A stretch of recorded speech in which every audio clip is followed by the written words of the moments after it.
value chains and their opportunities there. Import substitution, these days I'm also still learning about import substitution. There is a lot of services. For example, we can substitute. Someday I received a letter which was telling me even legal services is import substitution, medical services, therefore import substitution. Basically, anything that we can offer locally and we don't have to get, whether it's a product or a service. So that is the diversity of import substitution. Export-oriented industry, yes, we have also been talking about this. But what is key here is the issue of standards and research and development. I want to talk a bit about research and development. I'm happy that we have academic and research institutions here. Research and development, in my view, should go alongside industry, because even when you produce goods, you have to make sure that these are relevant and they are quality goods. So we need to develop local research and development capacities, add value to goods, and we create like really high quality products that we can export. So when you talk about exports, let's not export only in the region. For example, now we can export to the region, but why can't we export the same products maybe to Europe and other parts of the world? There are still issues of quality, issues of standards, issues of meeting the quality of the market. And again, that is where market integration also comes in, because you have to start by understanding what are the requirements of the market so that you can generate the products that can meet the quality of that market. And I think that is the angle with which we should look at export orientation, so that we can maximize the opportunity for the good of the country. So achieving economic diversification across those three involves activating all resources and all factors of production. So I think we all know about the factors of production. Maybe here talk about finance, and many times I personally thought, how can we put some product, some land to use? So even as I think about the products that we can innovate in the bank, I am looking at someone who just has his land as his factor of production. How can he put that to use? And those are the things that we have to increasingly look into. There are issues around markets. There are issues around entrepreneurship, and this is again where we really need to focus. So we need to activate everyone, and this is where everyone is part of this. We need producers, we need processors, we shall need research, we need policy issues, etc., etc. And I'll give you one example here. The other day we were discussing about some innovation, but there are issues of copyright, for example. So much as we are innovating, and how are they innovated against related risks, and are those laws strong to protect authors, originators, much as we are talking about unlocking ideas, innovating, and scaling up whatever we are getting from the innovations. So there are things around regulatory environment, and I think this is where everyone comes on board, everyone doing what they are supposed to do to activate and enable resources of, and factors of production to support the economy. The other thing that I've been thinking about is whether we can achieve the Uganda we want in the same business as usual scenario. And why I'm saying this is I'll talk a bit about the impact of the 21st century trends, and we need to start having conversations whether we can really ignore this. And I think this is why we have been left behind the others. With the developed world is adopting and aligning to sustain development because of these trends. Now, what about us who are not yet even there? Maybe it's an opportunity for us to grow. I mean, if we consider factors that are around us. And that's why I sometimes think that it's probably not for us to even catch up and stop still wanting to catch up with the second and third revolution, but just get into what is happening. And the opportunities are there, and probably even cheaper and easier for us. Some of these trends that I really think as we plan, we need to consider is the emerging technologies, and these are part of the solution. I'll just give an example. in one sector so you understand better. Loss of low-skilled jobs. And I think our leaders knew this earlier. That's why you see now we are promoting science, because I think these are the skills of the future. Some people have written to say 85% of jobs that will exist in the next 10 years are not even conceived yet, because of the way that, you know, the world and trends and everything is transforming. And for example, in Uganda, we say we need 600,000 new jobs annually. But where are we going to get them if we do not embrace the opportunities from the trends that are happening? And hence, the question is, can we achieve them in the current business and as usual scenario? So how do we exactly respond to these issues for purposes of attaining and ensuring a resilient economy and sustained growth? We need to reimagine how economic sectors work in our new and unfolding world. What is our world? In Uganda, we have the issue of population growth. We have the issue of youth. I don't mind about youth because I see them as an opportunity. Their innovativeness and being creative. There are issues of climate change. There are issues of digitalization reshaping everything. So you need to understand what is happening in every sector, and therefore, how do you basically reimagine what is happening? There are also all forms of new entrepreneurship that is coming up. I'll just give you some examples shortly as we talk about the agriculture sector. So it's really about turning what may be seeming as the current trends or challenges aligned to the trends into opportunities for building a resilient economy for growth which is sustained. Let me just give an example of agriculture today. And we're talking about, yes, this is a key sector which is with us. We cannot run away from it, but how can we make the most out of the sector? How can we make the sector more productive? What is happening? Agriculture is technology intensive today, and it's innovation driven. Some of the challenges are climate change burden, and of course we know its implications, and then technology disruption across the value chain, basically from the farm to fork. But what are the opportunities there? Investments in agrotech, efficient, cost-effective, environmental friendly technologies. And this is where we can have some agrotech startups, scale-ups, and SMEs. And we're talking about a new breed of entrepreneurs. Yeah. So instead of maybe farming the land, or you don't have farmed the land, you can innovate a technology that can be used on the land. And that is business, that is an innovation, that is how we can participate in the sector. So as an agro-based industry, for example, if we are to do agriculture now in the 21st century, we need startups for maybe deploying sensors to monitor crop yields. And when I talk about these things, you may think that we are not yet there, but you'll be surprised that in the bank, I think we are trying to support some youth, some young innovators who have come, for example, with an innovation to do an unmanned vehicle, which will do irrigation, which will identify where there are pests on the farm, you know, a lot of things. And I was saying, wow, this is very innovative.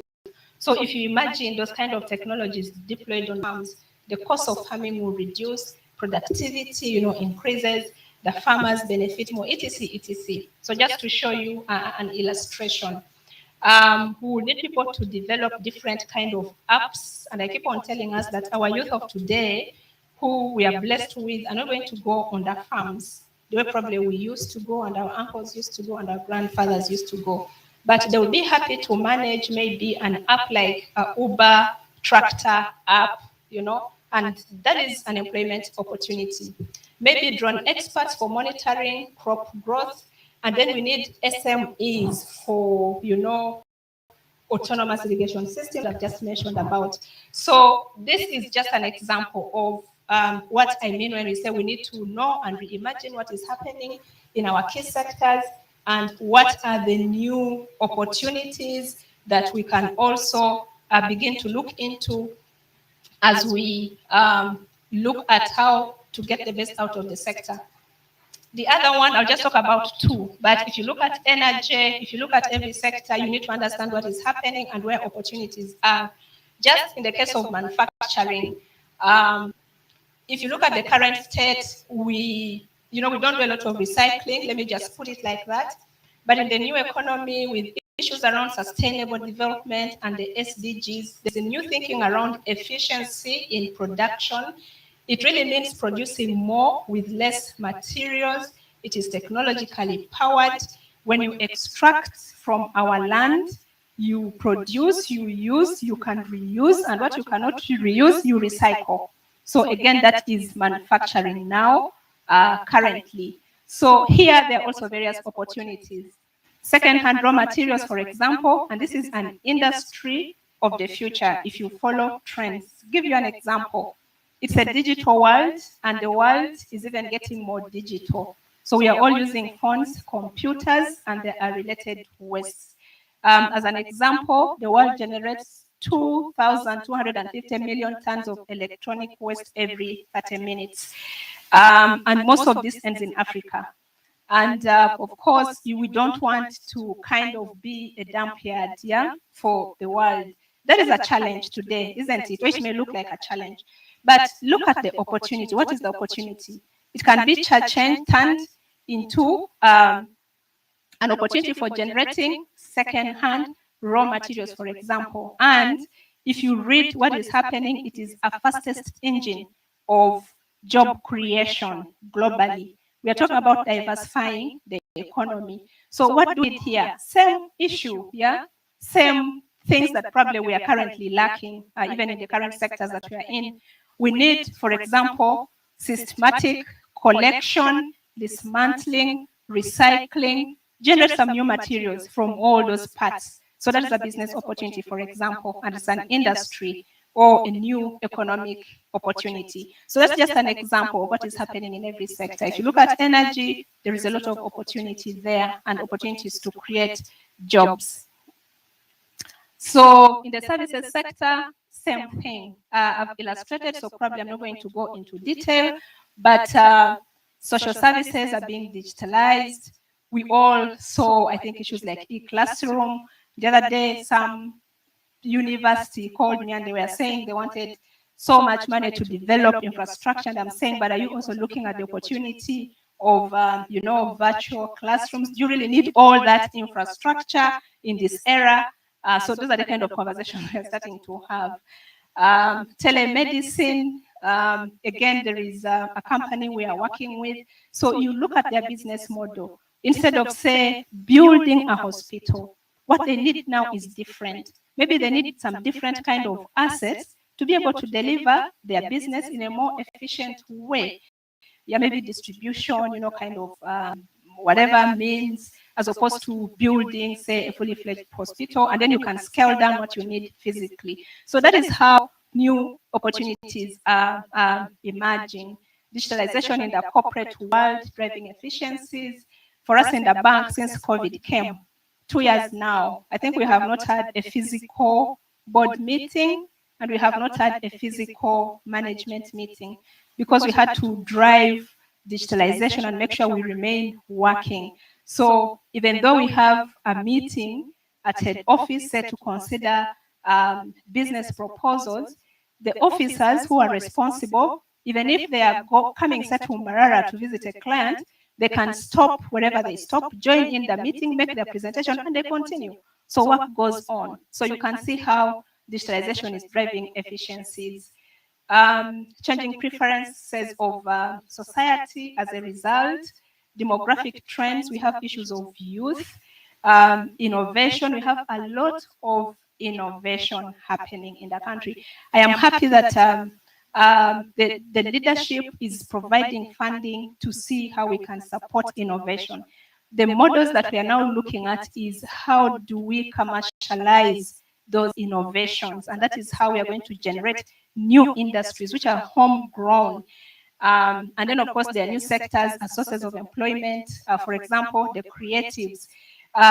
This is probably where we are going to have high levels of innovation was reading the Economist magazine that was saying that the creative sector is one of the engines of job creation and innovation in the world. So there are lots of opportunities. And I think my presentation is really to kind of start to stimulate us to think that we need economic diversification. There are very many opportunities around us. We need to be open. We need to identify them because we will all not be on the land. The land is not expanding. Yes, we will still need agriculture. We need to be more productive even today because, again, when we industrialize, we will still need more production. So I thought I would just show that there are new economic opportunities that we can get into. So we need entrepreneurs to drive that. Our current economy is more, or the current times are more of do-it-yourself jobs, as opposed to waiting, out of university. And for us at the bank, we are encouraging a lot of innovation. That's why in the bank we started a youth program as a way of helping or enhancing employment or dealing with the issues of youth unemployment. So how can we support the youth? Because we understand that the economy has changed, the times have changed. So how we approach development needs to change. So we need to remove hurdles that hinder entrepreneurship, and I think we shall be talking about those in the subsequent discussions. They are the same issues, but we need to remove the hurdles. It's just entrepreneurship which is taking a different direction. But this is where we need to mobilize everyone, the government, the MDS that are all here. We need, for example, appropriate legislation. We will attract technology investors into the country as a new brand of FDI. So everything is changing and aligning. And then the structure of the economy will probably start to change as more people get out of agriculture, as we create high quality jobs from the services and industries as they emerge. But we all know the role of finance being central to the equation. And with that, I'll now go to talk about finance as I come closer to the conclusion. I thought I would show this because in many conversations that I sit, a lot of people say there is no money, or there is no money, or we need money. But my own experience, or our own experience, is that there is a lot of money in the world. And the money that we need to finance development in Uganda, we can get money from any part of the world. Our experience is that, okay, let me first talk about development finance and the types of development finance. We have foreign public money. I think many of you here, government is borrowing, World Bank. That is foreign public, and it's aid. We usually call it, or we know it as aid. It's soft loans from multilaterals, such as World Bank, IMF, and others. Then we have foreign private. For example, FDI, foreign direct investment, or portfolio equity. So this is where you have people coming to invest in the country, and I think UIA is doing a lot in terms of attracting FDI in the country. And then we have domestic private. Sorry, I think that should have been domestic public, which is the domestic tax revenue. I think we all understand this. When we pay taxes, government gets money to finance development. And then the other one is domestic private capital. And this is money which is mobilized, or you all put your money in banks. Now that is the domestic private capital. So those are the four types of capital that can finance our development needs. But our experience has been, and why we say that funding should not be a problem for us as a country, is that, for example, we have funds that have been borrowed from the foreign public window, for example, but they are not utilized mainly because of issues of project readiness. I think the demand issues that we have been talking about. Then the second one, you may want to know that our banks are holding substantial liquid deposits. So a lot of money is sitting in banks, and it is not being invested in different, businesses, the entrepreneurship and the businesses and the opportunities that we have talked about. And we all know, we've always talked about funding, the issues around money. So money is not flowing, even the one that we have locally. And then from where we sit, we have very many funders usually come to look for projects, everywhere. You get TDB, African Development Bank, or wherever. They come from everywhere. And when they come to us, they say, we want projects. We are looking for projects. We have money we want to invest in. But then probably there are no projects. Like I think we got one funder who told us that they wanted investors, they want to put money, but they are minimum. They're looking for between $10 million and $15 million. That is their threshold. So even to try to look around, if they're talking about agriculture sector, who are our agri, investors that have requirements of that? But it also goes to the nature of SMEs that we have. We don't have very large enterprises. So money is there. From different sources, money can be availed. We just need to organize ourselves and see how to get that money to flow to those investments. So capital is available, but how do we make capital flow? So we have a role to play, especially on the demand side of money. And that is why for us as a bank, we say we are going to do project preparation. So if you have an idea, you have projects, you don't know how to make it bankable, irrespective of the size, we shall work with you to develop that project at the bank's cost. And we will structure funding. If I cannot finance all of it, we can mobilize funding or arrange funding, suitable kind of funding. So some of these challenges keep informing and shaping what we do and how we can improve our product offering. And that is for large projects which are sitting with MDAs and all public, offices, or basically public projects, but even large private sector projects, for example, large industry projects. And this is something that we can do. These things have been done, and we are saying we can do them. So we started that unit in the bank. Then for the smaller SMEs, where I think most of us fall, again, issues of demand, project readiness, we have again decided that we are going to do this, and that is our business acceleration for successful entrepreneurship program is meant to do, so that we can kind of close the entire value chain of demand and access to capital, or demand and supply of capital. I want to talk a bit about private sector credit and show us how badly we are doing as a country. Sometimes we may just say these things at a point. For example, you just say private sector credit in Uganda is 14% of GDP. What does that mean? Yeah? So it basically means that money, private sector is the money that's in the commercial banks. And I'm now coming to talk about financial innovation and banking. So if you see the countries that I have projected, actually Uganda, ours is the lowest, 14%.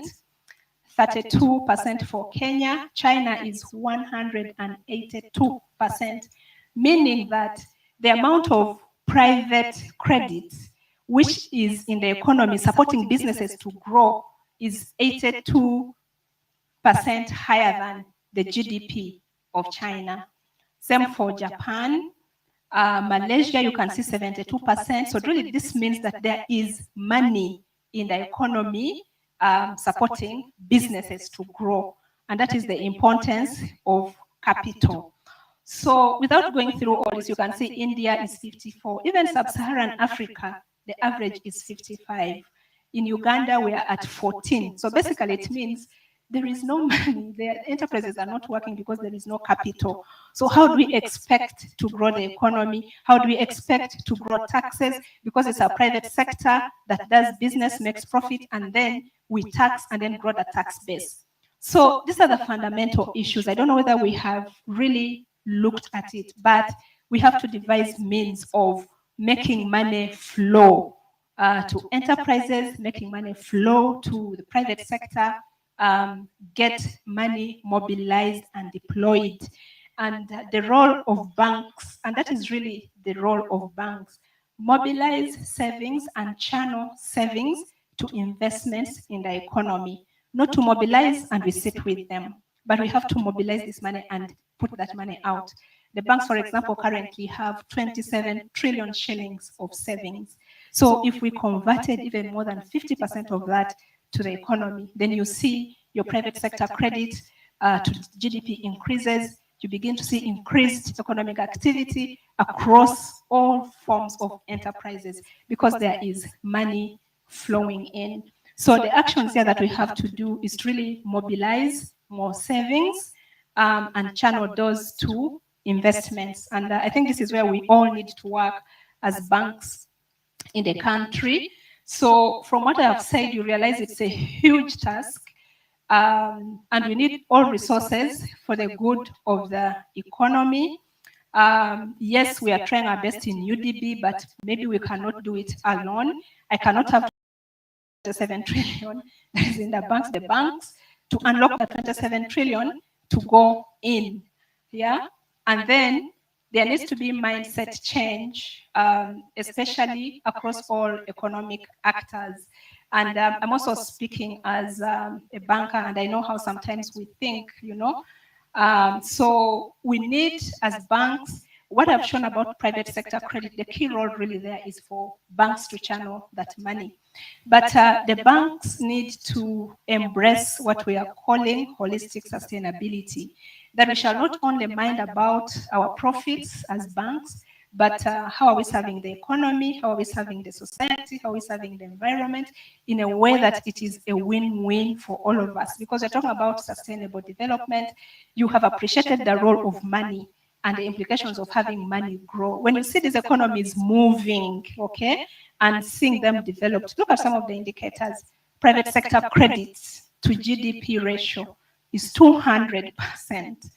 Here we are at 14%.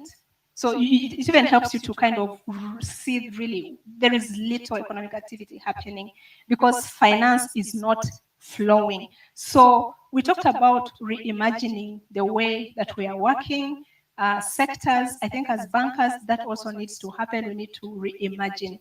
And again, I know the challenges usually is how do we do it in the sector? I know even in the banking industry, how do we serve sustainable development? Is probably knowledge which is not so much there. Yes, we hear about all these things, but the issue is how do I practically do it? But I'm glad to note that in UDB, we have got frameworks that we can use or we have used to kind of ensure that whatever we do is aligned to the needs of the economy. And we are beginning to look at ourselves as UDB as the bridge between public and private sector, because we understand where the economy needs to go. We serve the private sector. So I look at the private sector from the angle of the economy and how I can support them in that regard. So I think here I was really just trying to show why, as banks, we also need to reimagine ourselves. There are issues around the disruption and digitalization, sustainable development, we must finance. But we are not going to finance sustainable development when we do not understand what it means and how we should do it. The post-COVID-19 world is our world now. We keep talking about post-COVID-19 because we have to do more. It basically means that maybe some of the gains that we were realizing were kind of taken a few steps back because of COVID. So now, post-COVID, we probably have to double our efforts. So the task is huge. And there are demographic factors, changes in consumer preferences. The people we are dealing with now, the young population, know what they want. So we are not going to serve them and deal with them the way that we used to deal, for example, with our fathers. So we have to go through a set of what I'll call sustainability standards to deliver the financial institutions a complete framework to, yes, they will be profitable, but among others, support the creation of a future-proof economy. These are English words, but basically means the same things that we're talking about: economic resilience, climate and environmental friendly. We're talking about sustainability, or that is how we want to kind of move. So what is it that we need to do? And this is the innovation that I think I'll conclude with almost. So we need to mobilize capital from everyone. I think what we have there is households of all sizes. You people have the money. You're already keeping some of it in the bank.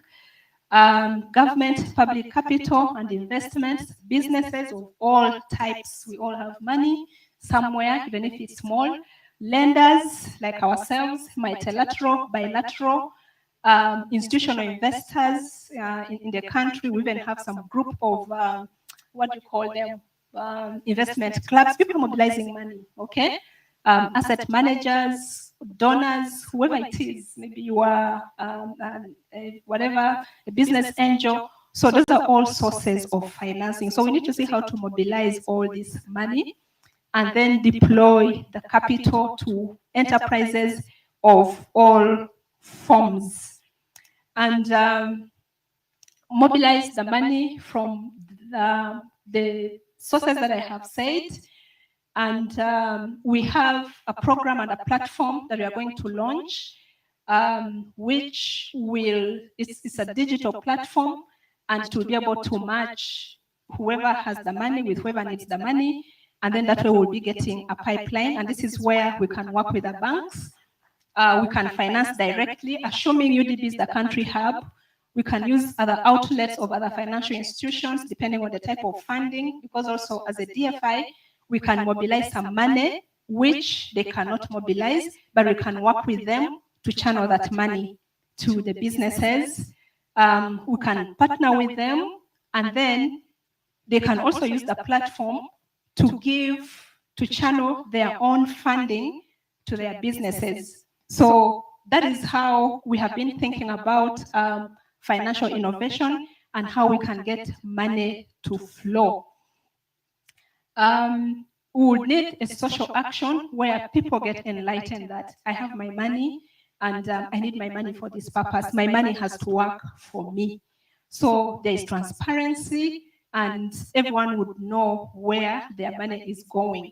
So what you would have to do, you get onto the platform and you register your investment preferences. So you have an opportunity to choose and say, I want to invest my money in this kind of investment. And we talked about a lot of innovative investments and entrepreneurship, which is coming up. Then you will register your process, and then the digital action will really be, so everyone will register. If you have money, get your profile. If you need money, have your profile. Through the digital action, should be able to match funders with borrowers. And then would need a market action. This is also embedded in the program. And here, it is really about removing and practically dealing with all the bottlenecks that we are talking about, which are preventing capital to flow. And through the market action, every type of capital should be unlocked, whether it's technological capital or human capital or whatever type of capital it is. So this is how we have thought about innovation in financing and enabling funding to grow. So yes, the social action is to mobilize people to save, deploy capital at scale, and to, I think I mentioned around unemployment, get people to work because now capital is available.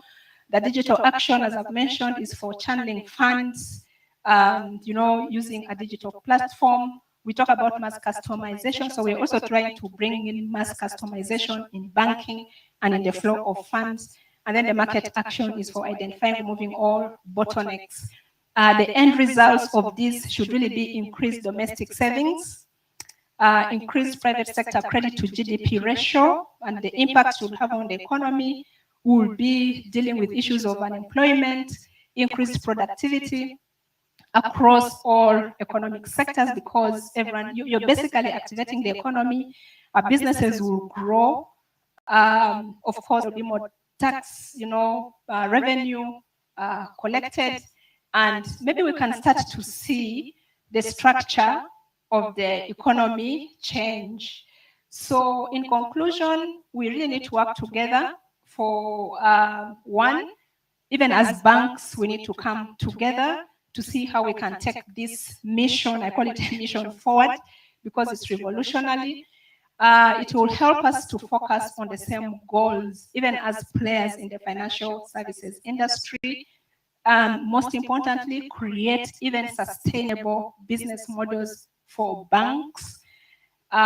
It's an efficient and cost-effective way of mobilizing. We shall be using mainly our domestic resources. And in this program, everyone has a role to play. Remember, we all know that finance is central, so everything that you want to do, you kind of need financing. When you look at sector issues, whatever value chain, issues of financing usually come in. Looking at industry, whatever it is, you need financing. So it is really, really central. And that is how we look at ourselves as having a central law. And we have been thinking around how can we innovate this and kind of try to change the situation around so that we can have money and people's money work for them so that everyone can win. That's the end of my presentation. Thank you for listening.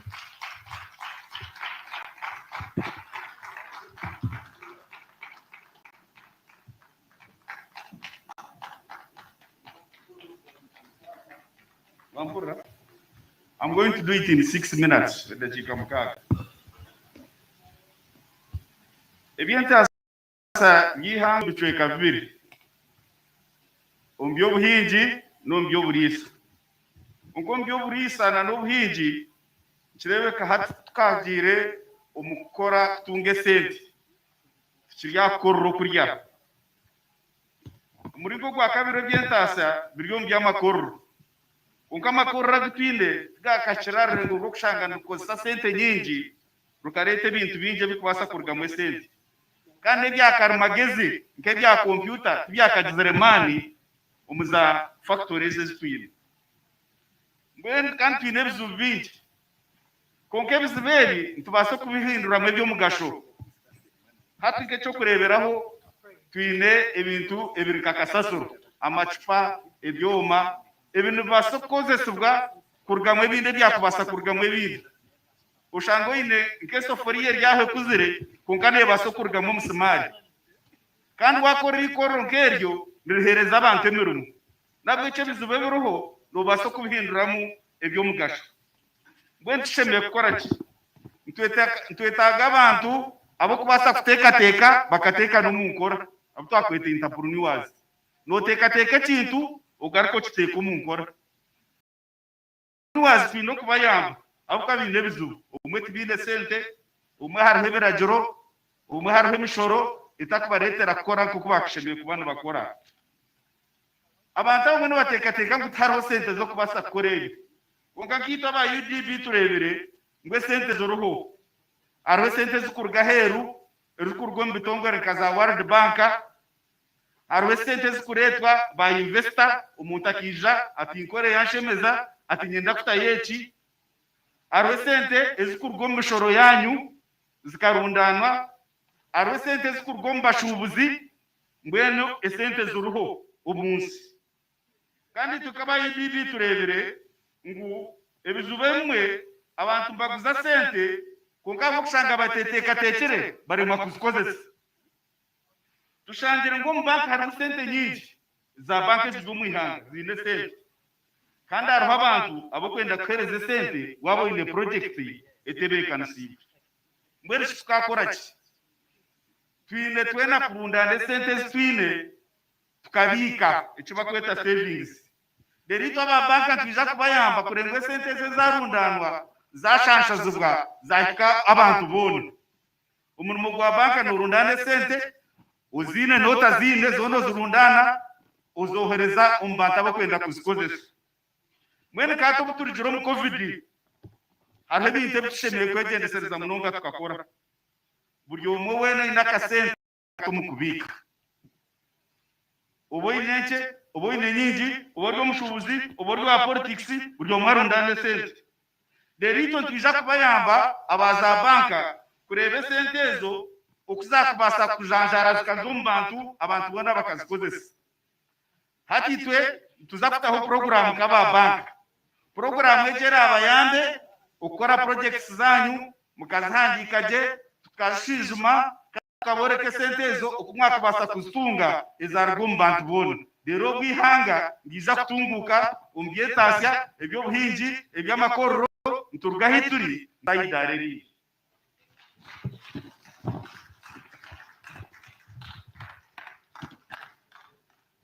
Webale Munonga Professor. A very warm hand clap for Professor and for Patricia, the Managing Director of UDB. I think she gave adequate context to this topic we are here to discuss today, the contribution of financial innovation to the resilience of the economy, for sustainable issues around how is technologizing productivity in manufacturing, collaborations, very key, and how do we link finance to enterprises. So before we break off for lunch, we're going to have a short session. It's a panel discussion of, apologies, just bear with me.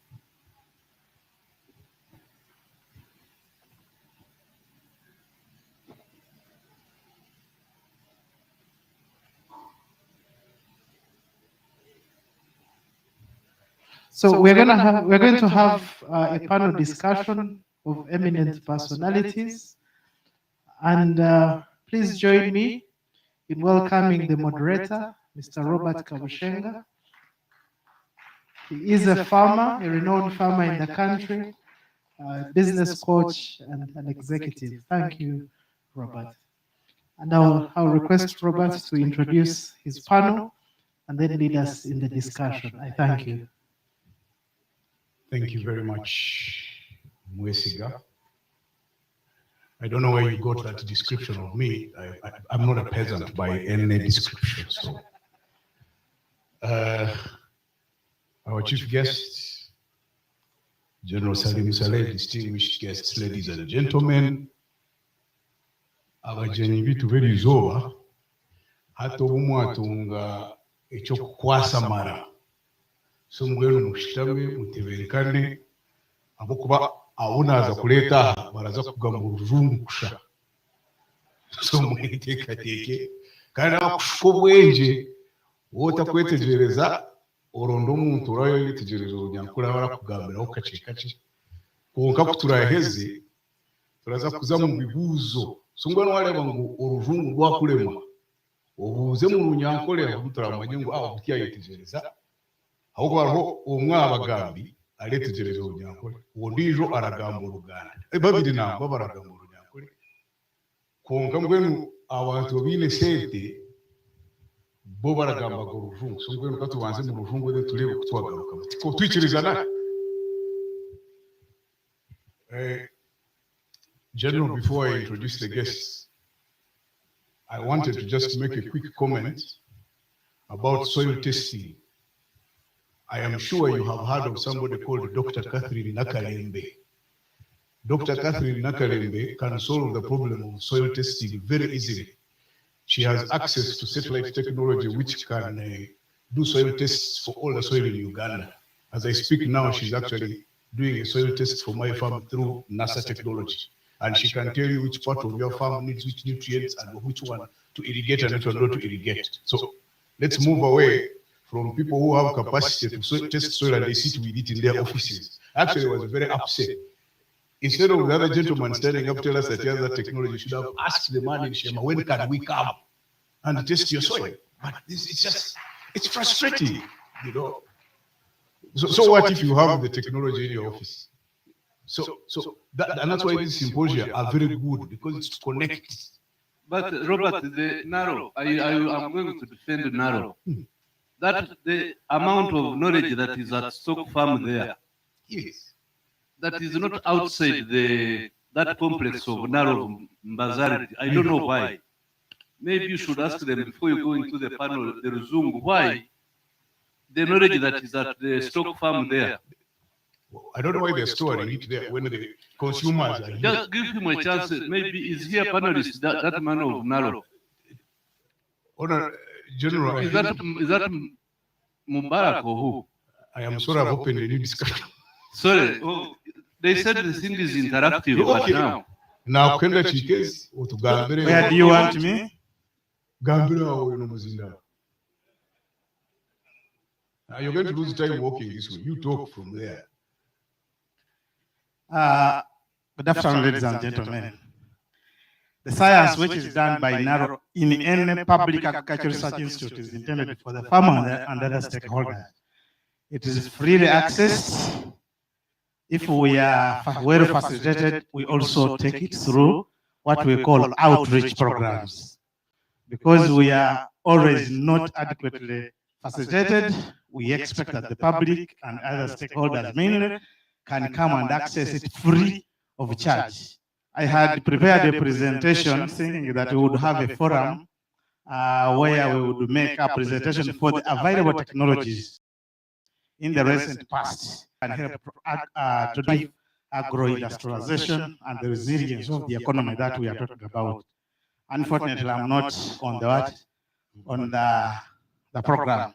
Nonetheless, I want to confirm to everybody that be free to come to NARO and ask. I don't know whether if you want my numbers, I have my cards here. I can give you my number. You can call me. You distribute. I have cards if you want cards. If not, the rule is a microphone. So, General, the other thing I wanted to say to you is I predict that in 10 years, there will be more Enyankole in South Africa than in Uganda. And they will be exporting the best beef because Enyankole has the best beef. And we will be looking. And the reason this is happening, I don't know if the people here concerned are aware, I don't know if Mugas you are aware, but they are buying Enyankole embryo from Uganda at a rate that is alarming and reproducing them. So our product will soon become someone else's product. But today is for a completely different discussion. Ekitwaza kuzaho hatiya no kwetegereza olwo luzungu lwono lwaza kugamba no kwetegereza okutwabasa kutaho obulyo ninga enkwatanisa hagati ya gavumenti abashubuzi na nimwe abantu bo mu nkole generally kureba ngu entunguka yabaho tikyeto basi abajeni banje beri izoba okubanza ni Dr. Edward Kazire. And General, our chief guest, I'm changing the program for a reason, because you say we should first listen to the demands of the people, then we give the solutions.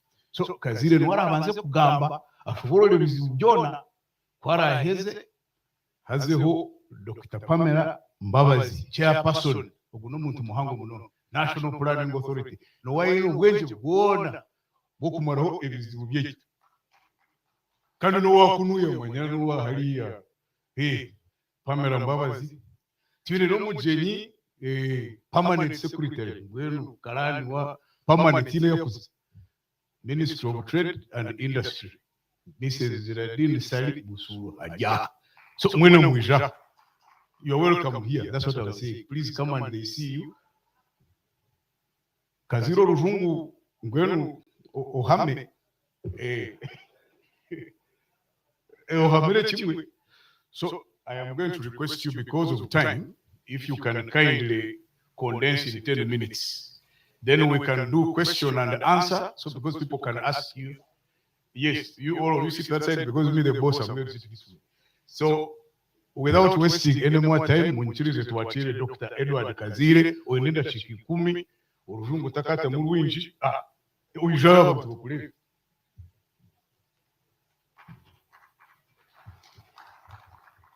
Thank you, our moderator, our chief guest, General Salim Sare, the members of the parliament present, the organizers of this UDB. Ladies and gentlemen, all protocol observed. The language about money, I agree with Madame Patricia. There is a lot of money in this world. But what is important is where is it flowing?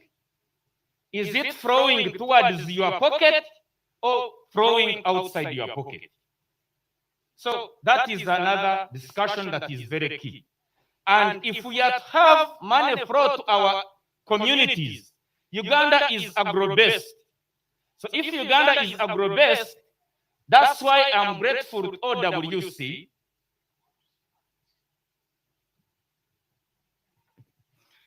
Thank you. If Uganda is agro-based, we know that more than 80% of our communities are depending on agriculture. Then, true, OWC, you have done great work. But there are some gaps we feel as the community. That the produce and materials you supply to us, we need deliberate value addition. You did it in coffee. Today, Uganda, we are proud, we are ranking number 7 globally. Why? There was deliberate infrastructure made, especially in improving the value of coffee, a lot of education about when to harvest the coffee. The processing units are put in almost now to every district has a standard processing unit. But Uganda is not only producing coffee. We have other produce. We have people who are dealing in bananas. We have people who are dealing in pineapples. We have people who are dealing in many other things. Currently, Uganda's National Development Plan, NDP 3, has a commercialization of agriculture, industrialization, pathogen economy, ICT, tourism, and services. But the issue is, Madam Patricia, in your presentation, you highlighted research. Research is very key. And I think any economy that is planning to grow without strong research division is like a strong army with a lot of guns and trained people, but lacking an intelligence unit. Then you have no army. They will hit you when you have all the gadgets. So research is key. Why am I emphasizing on this? People are given what to plant, they are given what to grow, then when the time for their harvests are ready, the agents who were promoting, they close offices and disappear. Then this farmer who put in efforts, even borrowed money, establish what you propose them to produce, then they have nowhere to put it. As I speak right now, I've been forced through my partnership with Mbarara University to engage in essential oil extraction processes. We're doing a research with a professor from Gezira University who is being hired by Mbarara University. Why? Because people came, they told our farmers, you grow mint. They told them to grow rosemary. They grew. When the time for selling to them came, the offices closed. So when I got information, I went on radio, as I said, don't cut. Let me rush to see what I can do. And to fix this, I needed to rush back in the university. We are doing a research. I know by close of this year, Professor Alamin is working closely with me. We shall be able to extract all the people who are having rosemary, mint, and we are doing further research also to work on sandalwood. Sandalwood is being exploited by Asians in Karamoja. The most expensive essential oil. No Ugandan is benefiting. No community is benefiting. After extracting it, the money is reaching out to Asia. And here, our people are keeping poor. And the song is that we cannot develop because there is no money. It's not about the money.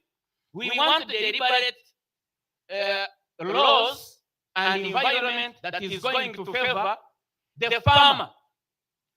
Like now, I wish there would be a deliberate decision in my youth where they research about high value crops that those Europeans want because they have the money. But the challenge is, if it goes there, we are doing well. When it comes to other materials, Madam Patricia, those guys change games. When you have reached, then they say, now the pesticide residues. I'm grateful.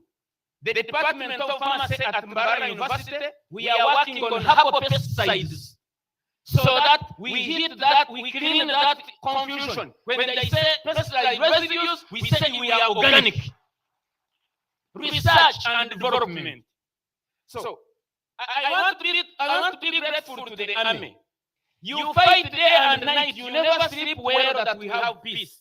But we need scientists and people from the community who also have to decide not to sleep well until when we see the war of poverty moving away from our people. So, Madam Patricia, I want to emphasize to you, I've been talking with my Honorable Member of Parliament, Honorable Kari. We are putting a think tank for this region, where we want all young men who have good ideas. We call them and we spark on them, we touch on their heads. General Salim Saleh, you are aware, 10 years ago, the policies wanted to kill me. When I came to your place, I found you at Garuga. And when I said I'm not being given a quality mark because UNBS is saying they have no standard for tea drinks, it was not my fault. I was an innovator. And I liked what you did. You called them, you instructed, they gave me 3 scientists. I worked with them, we established a standard. Today, behind my natural products development, we are having more than 30 companies that are coming up. So, I feel we need a deliberate decision. It's not that Ugandans, we are lazy, that we don't know what we want, but we want a favorable environment. Today, Coca-Cola is producing Bushera. Generally, I don't think Coca-Cola is producing Bushera because they like us. It's because they are interested in making money, taking it back to their country, but Besa is going to die. Besa has been buying local millet for the farmers. Now, I think, I'm not sure, I think we need to study the data and find out whether Coca-Cola is buying local millet or they are importing millet from America. So if URA does not come in and use the policies and put good tariffs, General Goodwill Tariffs is doing well. Why? The tariffs were favoring our own goodwill tariffs which are produced here. So same can be used also in other areas of produce. Why not put serious taxes for imported wines? Then something will happen. That even the external investors who have their factories of wines in South Africa, 4 cousins, will be forced, because he knows he already has here market, he will be forced to come here and put a factory. And when he puts a factory, he will find he has a challenge of raw materials. He will definitely support OWC, support MAIF, and they go to the communities, they make people to produce because they need the raw materials. So if we are to bring our local communities to touch money, then we have caused them to be the center of the raw materials for industries which are producing day-to-day needs that we consume daily. Why would Uganda, of all things, import peanut butter from America? This is a big joke. Doctor, you have 3 minutes. So, in the last 3 minutes, I want to call on government to support the local communities to make sure that there is a deliberate research and development which is focused to the communities, so that universities link industry with communities. Then we have appropriate solutions which are going to give us sustainable development for our country, for God and my country. Thank you very much, Ubugaro, Dr. Edward Kazire. Can I now request Ms. Geraldine Salibusua to tell us the opportunities for industrialization as a catalyst for inclusive growth, opportunities in Keza Kazeidi.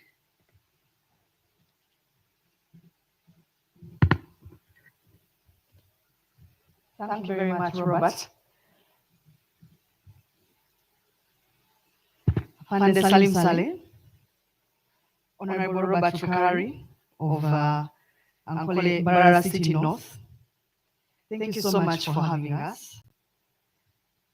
Mwebale kutwakira agandi.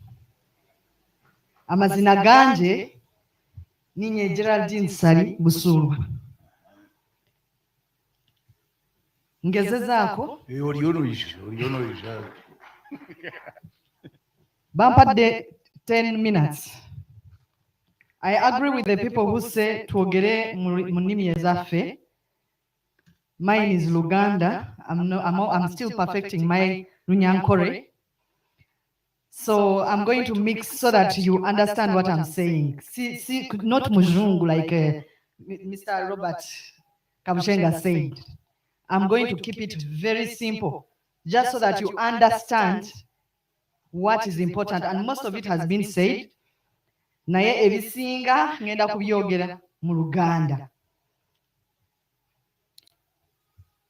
Nina ebitongole bingi ebiri under trade, industries and cooperatives. Nzenga omuwandiisi ow'enkalakkalira, permanent secretary. Omuwandiisi ow'enkalakkalira tulina Uganda National Bureau of Standards, obwedda boogera ku standards.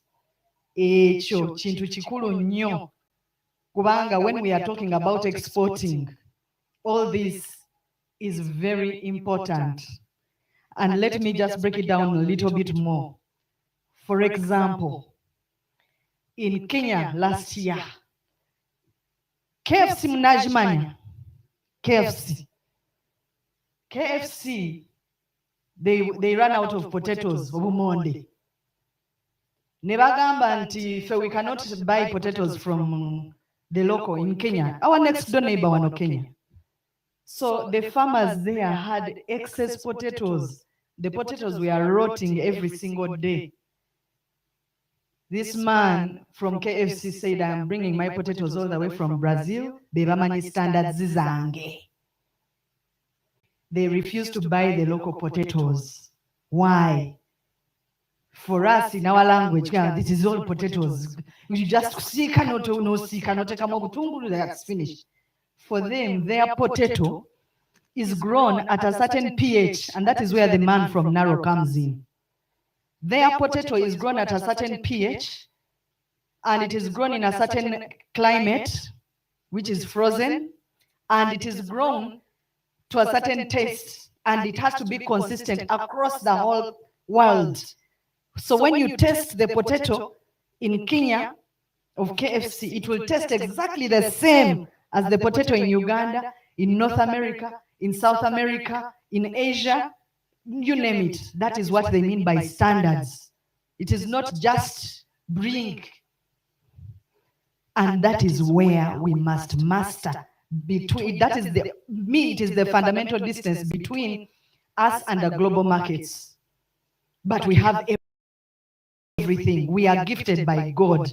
Last week, I visited Zong. Zong is the man who's doing rice in Luera.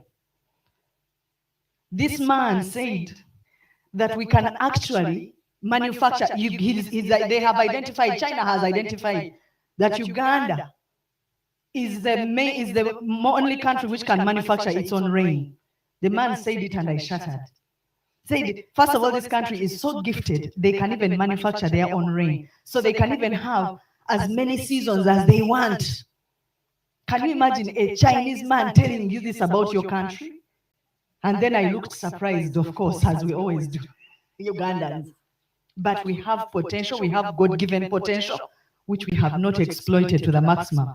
So we have invested heavily in production, and then the part of processing to the certain standards is where it's lacking. And I agree with my brother, Mr. Kazire, Professor Kazire.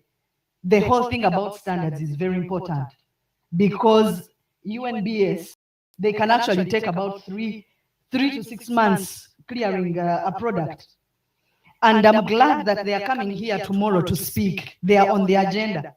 but they're also under me. So I have a very big challenge, but I cannot do it alone. We are going to do it with you. The other institution, which is the Uganda Industry Research Institute, also under me, research. My people have said it and they can't say it any better. Research is very important into what we want. Do you know what happened to this Atiak sugar, Soroti fruit factory? When we are talking about standards and research, when they say there's a factory coming into that place, everybody ran off to grow their own oranges. Some of them even grew lima, one, you know? Baamera ebintu bingi ebika bya michungwa binga 10 nga buli omu aleeta michungwa alowooza nti nno buli kika ky'omuchungwa kigenda kukola. And in the end, that is exactly one of the reasons that factory failed to produce at the standards that was expected. And those examples are here with us. We must learn from them. So if the people in the Uganda Institute of Research and the people of NARO and everybody who's on the research arm of our value chain, if they go out there and say, this is the kind of fruit, we are going to buy it from Norway and sell it to our local producers. We have got trade finance or agricultural finance being designed by the banking fraternity. Banaba banker, they want to hear bankable projects. They want to hear crop financing. They want to hear that these projects are actually stimulating money flow, cash flow. That's what they want to hear. Let no one even lie to you. Even if they tell you it is 27 billion, out of that 27 billion, they want to walk off with 40 out of you. So your projects had better make money. This financing is not free. There is a cost to financing. Then I would like to talk about export promotion, the marketing. Can you believe that the amount of money that was invested in marketing is like the smallest? When I was looking at Afande's graphs, every single time I saw MTIC, that is our ministry, Ministry of Trade, Industry and Cooperatives. By the way, there are only 2 GDP arms of this country because it is an agricultural-based country, but there are only 2 ministries sitting on the GDP arm of the country, that is agriculture, trade, industries and cooperatives. That is where your production mainly falls in this country. Not necessarily the services, but that accounts for about 80–90% of the GDP. But when it comes to marketing it, there is no money. So I think we can actually prioritize our and speak to where we want our budget to be. They were talking about import substitution. Let me give you very quick numbers in this little time. Njagala mumanye ebintu ebisinga okuleeta sente.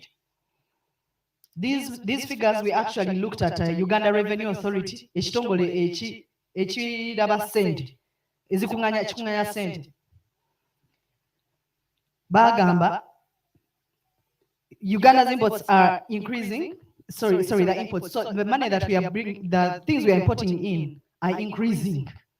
But for me, mainly it's about population growth. If population grows, we demand more. If businesses grow, we demand more. But this has increased 66% in the last 5 years. So, and that is accounting for about 6,184 million. That is in US dollars.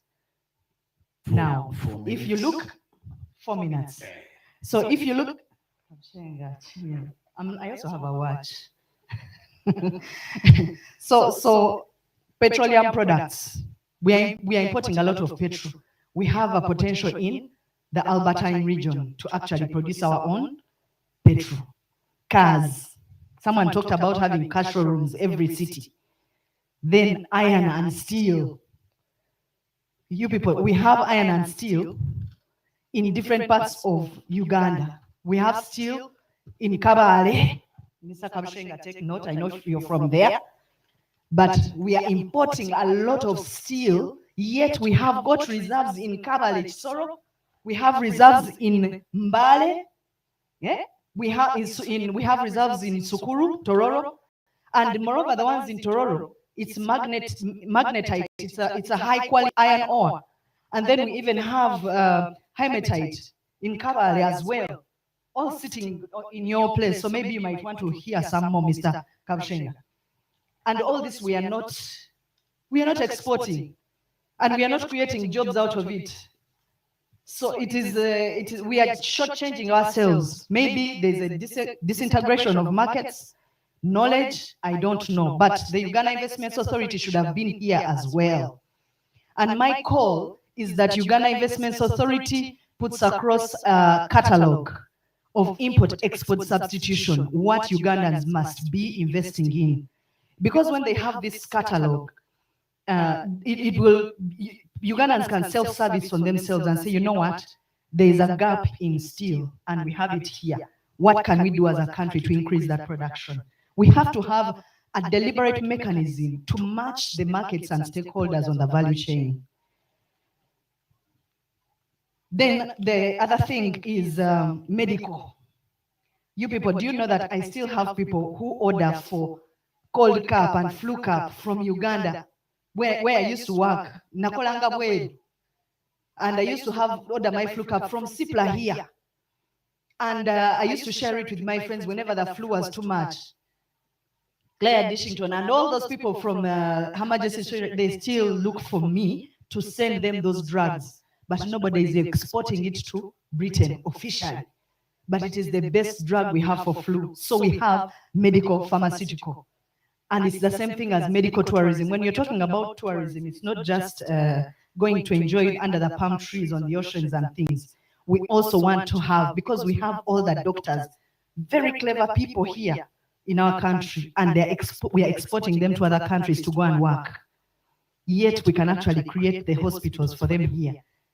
I know we have this hospital in Lubowa, state of the art, but it's not enough. So I think we can actually do better there. Plastics, we import a lot of plastics. Can you believe we are actually choking our own country? We could have substitutes and not import plastic as such. And then cereals. Abana bamwe balya cornflakes. Yeah, you have now graduated to eating cornflakes. But it is all being imported. Yet we have wheat here, we have everything. I like your idea of the doctor who said that we can do satellite testing for doing wheat. Yeah. I like that very much, because then we can work something out in terms of which area is going to be growing this You wheat. know where to grow what crop. Exactly. So let me just do this very quickly. What is your watch saying? Now, product services. Well, I'm left with 3 minutes. Afande, when the ministry is doing some small project called RIDIP, the Rural Industrialization Project, but honestly, that part where you say marketing and processing, let me make you laugh. The amount of investments. Out of the 27 projects we are doing in the ministry, 6 of them are here in Ankole sub-region. But let me tell you what they are. A concrete block making machine. Automated chamber vacuum sealing machine. And those ones are then 6 cheese vats. 2 deep freezers. You are going to laugh, but it is the reality. That graph of yours which you put there is talking to this one here. Then two honey settling tanks. Like these two, in this whole Ankole sub-region, 2 honey settling plants. 4 dryers for fruits. When my staff presented this to me when I had just arrived, I almost choked that this was the level of investment on processing. So it is true, and I think we have to rethink that. Then, people. Okay, Import substitution, the final one. Hey. Sorry.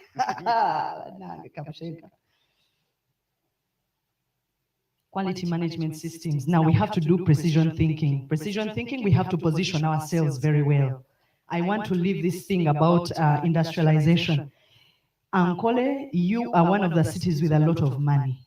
Take it or leave it. But my charts show me that this is one of the cities that is well gifted with financial empowerment.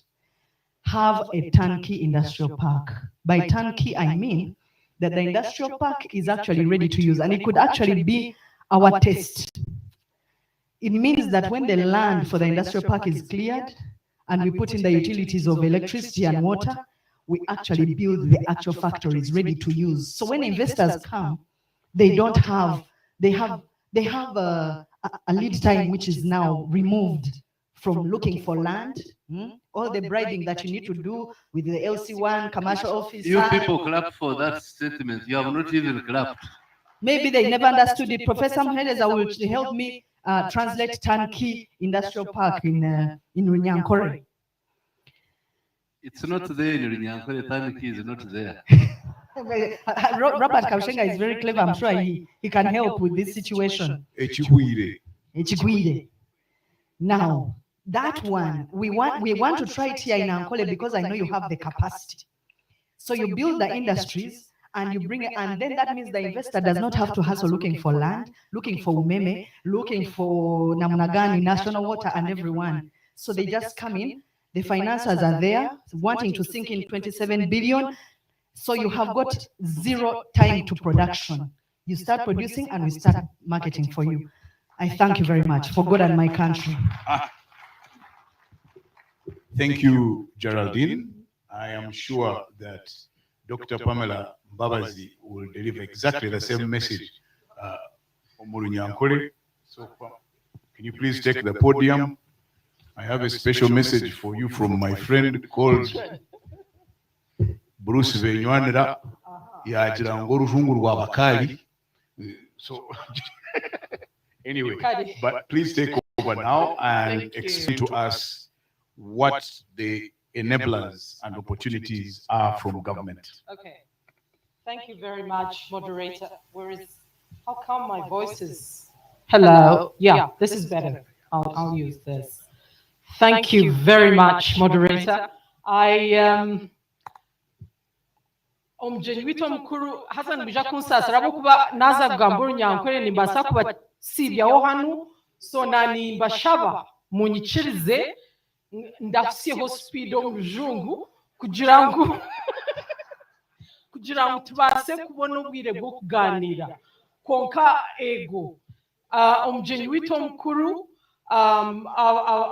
abakuru b'amadini abari aho mbitinisa byanyu bamemba ba parliament abari aha local leaders bitu ombitinisa byanyu abakuru ba government mwena ombitinisa byanyu ba professor nimbareba mwena abana bishomero youth private sector bamana batwina aha basebo nabanya ombitinisa byanyu.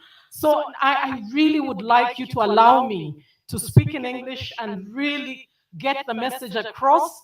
I want to thank Madame Patricia, my lovely friend, UDB, or the Operation Wealth Creation, Honorable Rukari, and the organizers of this forum, the first forum in Ankole that is bringing us together to think about the transformation of our region. I think you need to clap for them because this is phenomenal.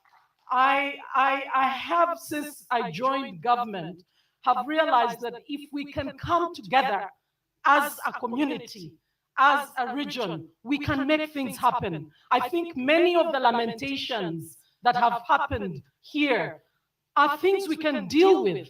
And I really want to thank UDB and OWC and the entire team that has organized this, because if we can get what we need to do right, we can change the trajectory of this region. So without wasting much of your time, and I'm sorry for disappointing you, my friend Robert, but I want to quickly run through what are those opportunities. What has government done that we need to be aware of as a region? And distinguished ladies and gentlemen, I think over the last 10 years, government has singularly, in a very clear way, worked towards accelerating social economic transformation. And these deliberate moves have been done in many ways, but also practically by setting up specific institutions that are supposed to trigger transformation. Now, in many of these interventions, results have been obtained,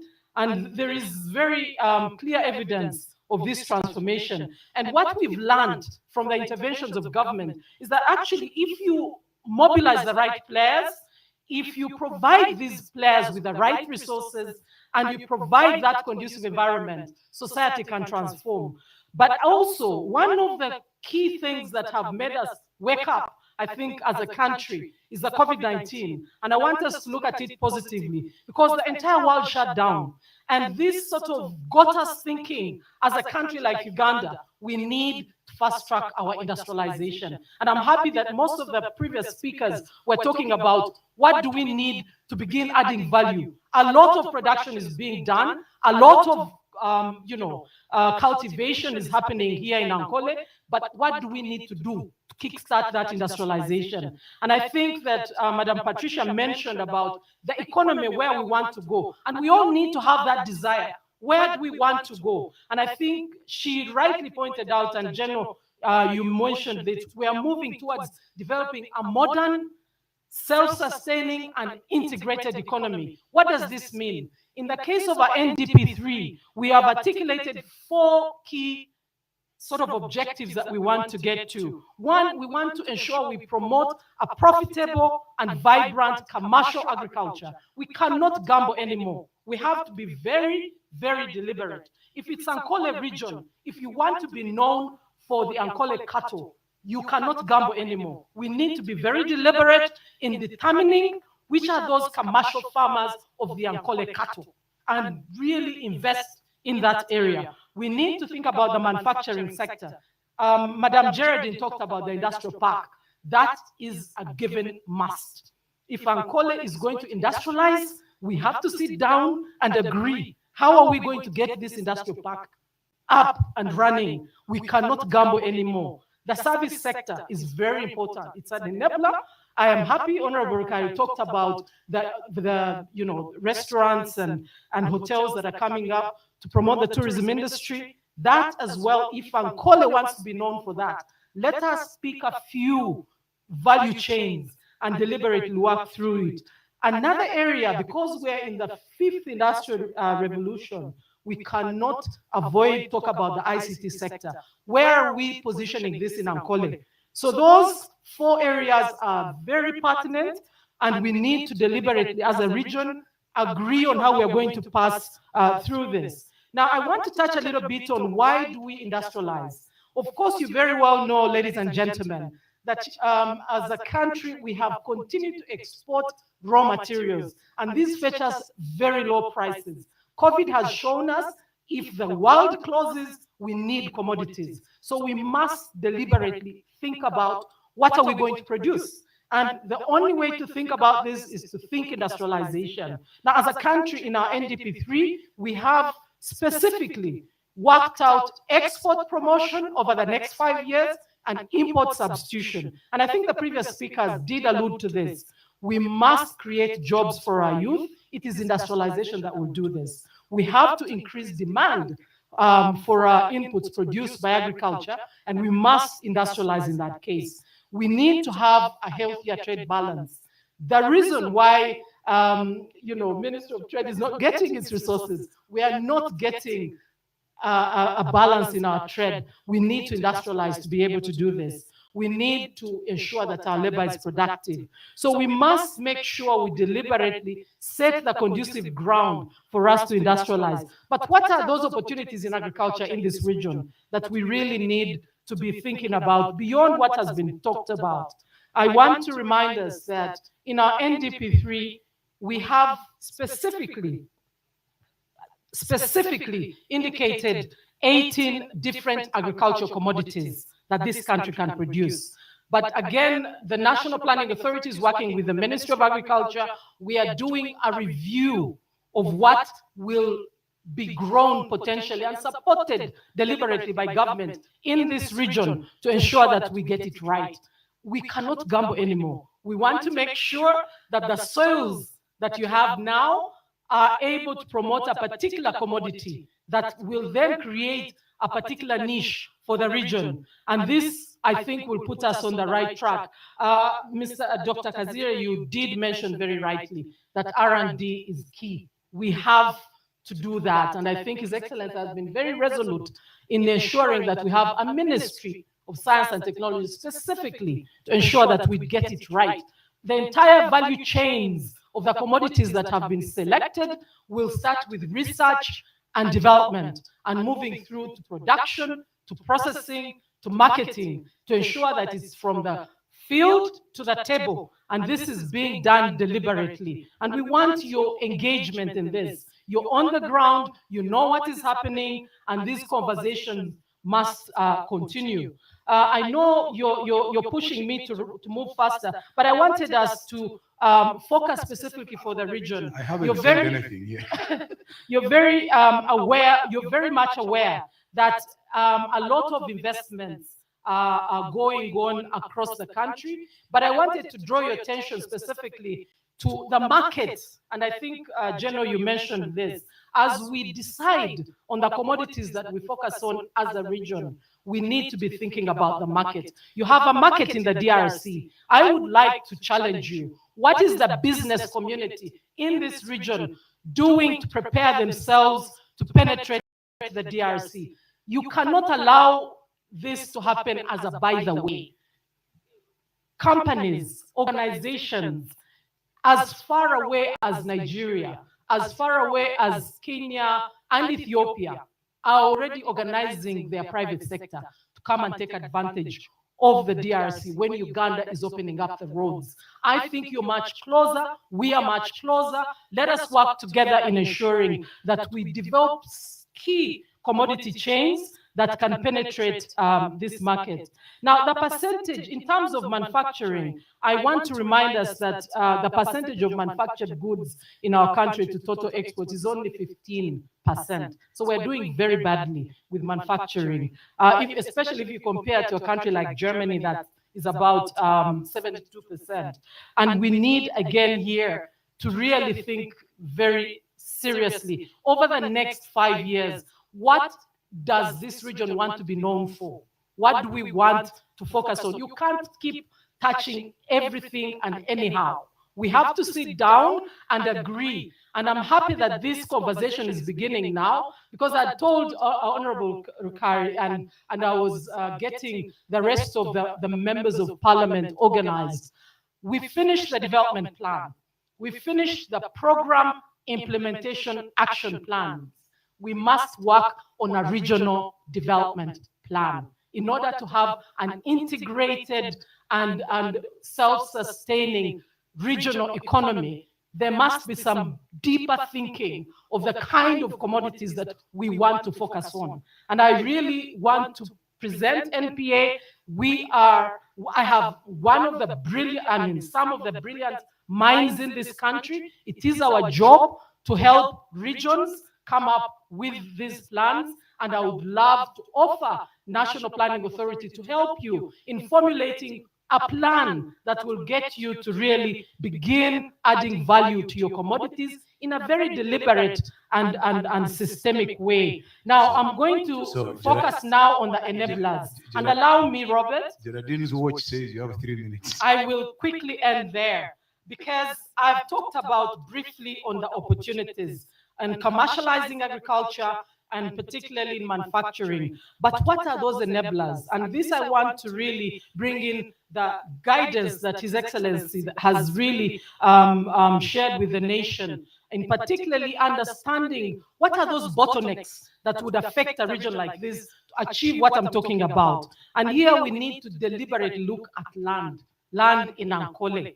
And I'm happy the gentleman, the old man, asked about the soil samples. These are very hard questions we need to ask ourselves, because access to land for production has been a major issue in agriculture, but also in manufacturing. Land evictions have been very, very pertinent, maybe not in this part of the country, but in many parts of the other country. And let's be very deliberate. If we are going to commercialize agriculture, you're not going to commercialize agriculture on a small 2-acre, 3-acre piece of land. Let's be real. We will have to organize the farmers to get into some kind of contract farming to be able to do commercialized agriculture. If it is manufacturing, you're not going to manufacture unless you have an industrial park, if it's going to be for export. Now, that's why we need to really think about the factors of production, analyze them one by one, and see how we get through this. Now, industrial parks, having fully served industrial parks, like Geraldine was saying, is a must. We must work towards that. In terms of labor, indeed, government has done so much in UPE, USE, the universities are good, but we still lack skills. If we are going to get factories, and Dr. Kazire might bear witness to this, we must deliberately work towards skilling our youth. They're here, and we must work together, even as a region. And of course, government is reviewing the policy, education policy, and I think that we will get it right, because we do have a critical mass of amazing able-bodied youth. And once we get them the right skills, I think we'll deal with the issue of labor. On capital, I'm very glad that Madam Patricia has really exhausted that issue. I just want to emphasize the point that General mentioned, that in this region, we're going to have over 70-point-something billion under the parish model. You cannot allow this to just be there.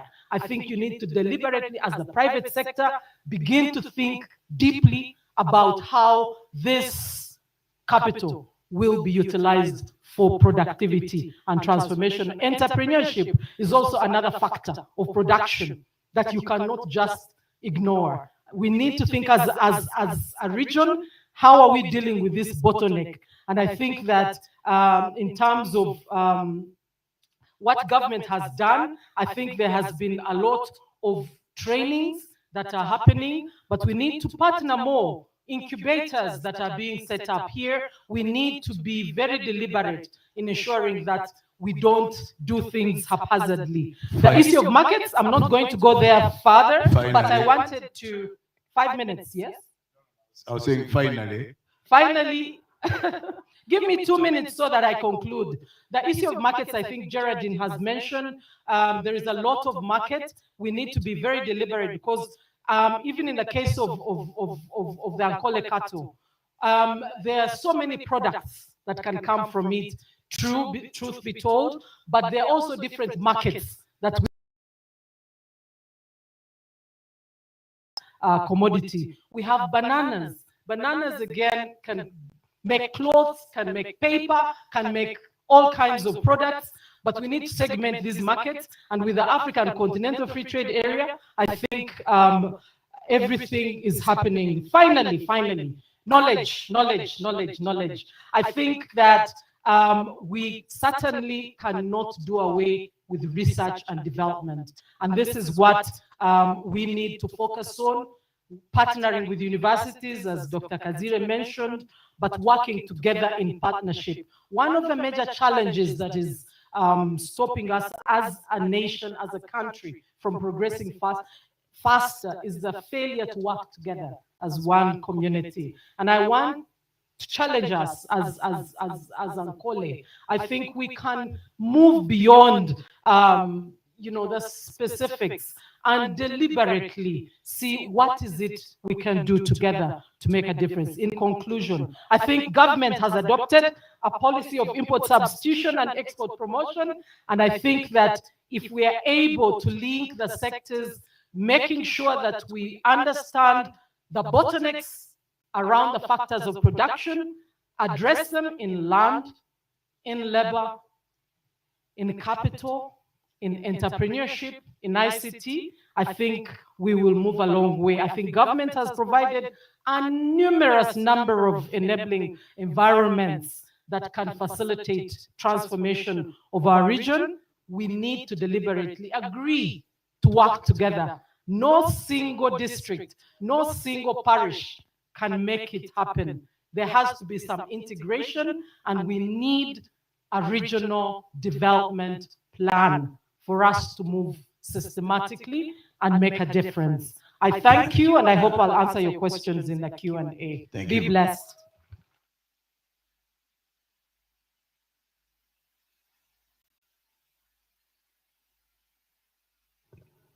Thank you very much.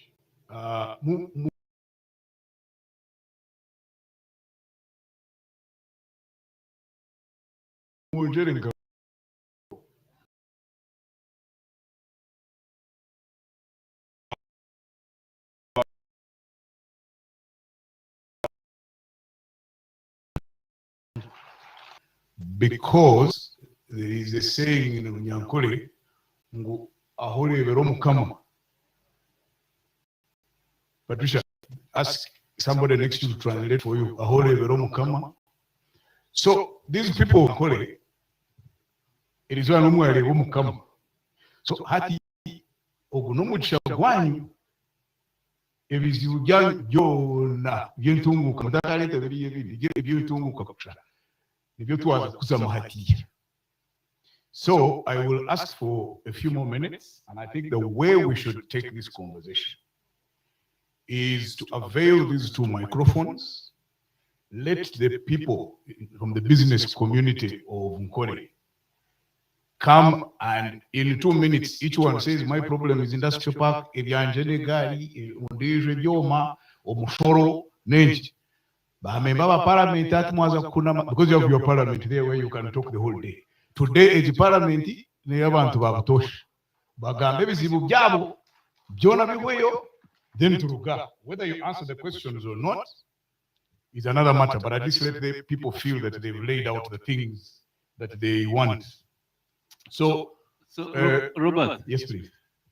First introduce the government agencies which are present, because most of the questions can be answered by the agencies directly. Okay, I think Barbara, you're going to help me because you had government agencies, NARO, NADS, UCDA, DDA, those present, please. And can you come? Somebody UCDA, somebody come and turn these microphones. UIA, so come forward so that people can see you, because the panelists may not be able to handle your questions. Okay, yeah.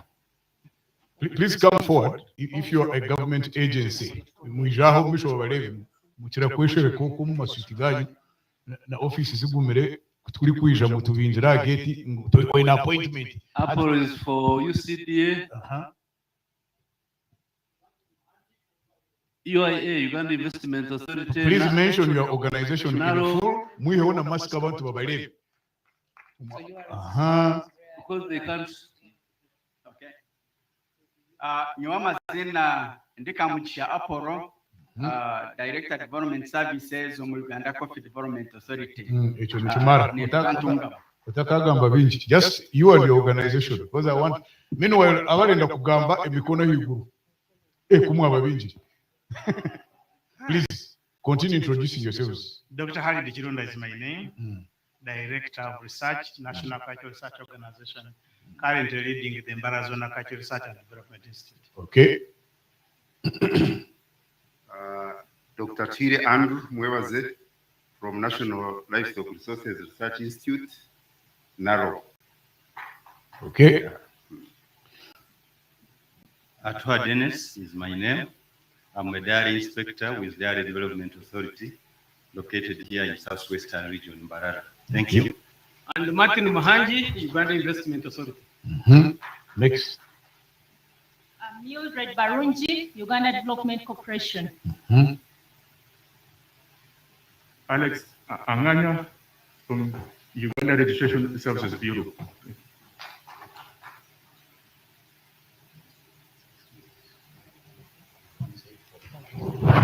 Okay, you go and sit. First of all, please listen carefully and write everything down, because I don't think we have enough time this afternoon to answer all the questions. To the extent that we can, we shall invite you. But for now, Mwesiga and Barbara, I want one person this side, another one this side. 5 people that we select, starting, okay, Bishop Akazi, number 1. Umwami Rutahigwa, number 3. Just come and line up here. Oburi omenda chikibiri, omuzindaro burya. And Mr. Rutahigwa. These are 4. Barbara, get me that lady in Joaga Ruvinga. Come. Iyo gumakunu saide ya nyunechi. Obumuzindaro. Abakunu yabatano muchare nyuma yija. Muzeyi hariya Bruce. Haza nyoendi kali enda chika ibiri wayanjiraho no kuyaho chifu abasirikare mbareba ni binchi abasaidizi muza this way muzeya microphone age 5 Barbara 5 these are 3. I need 2 more. That's it.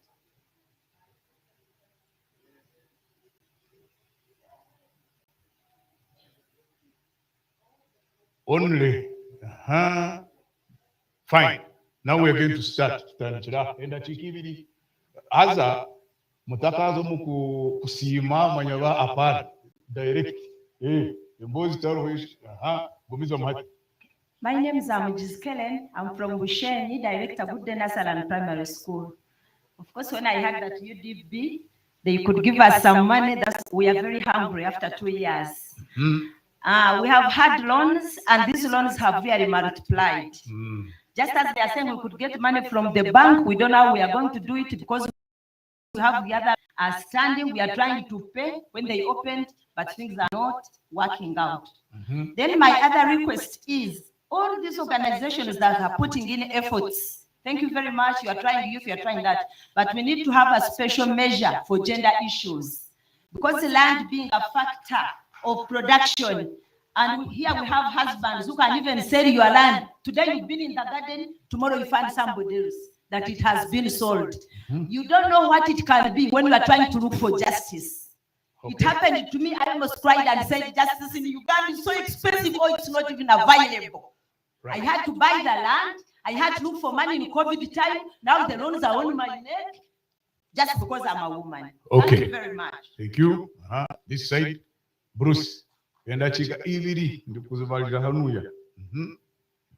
Nibanyita Bruce Benywanara Rugisingiro district ndiyo muhingi w'urutoke wasingiriye ngaryo no mukinga bitoke ni East Africa.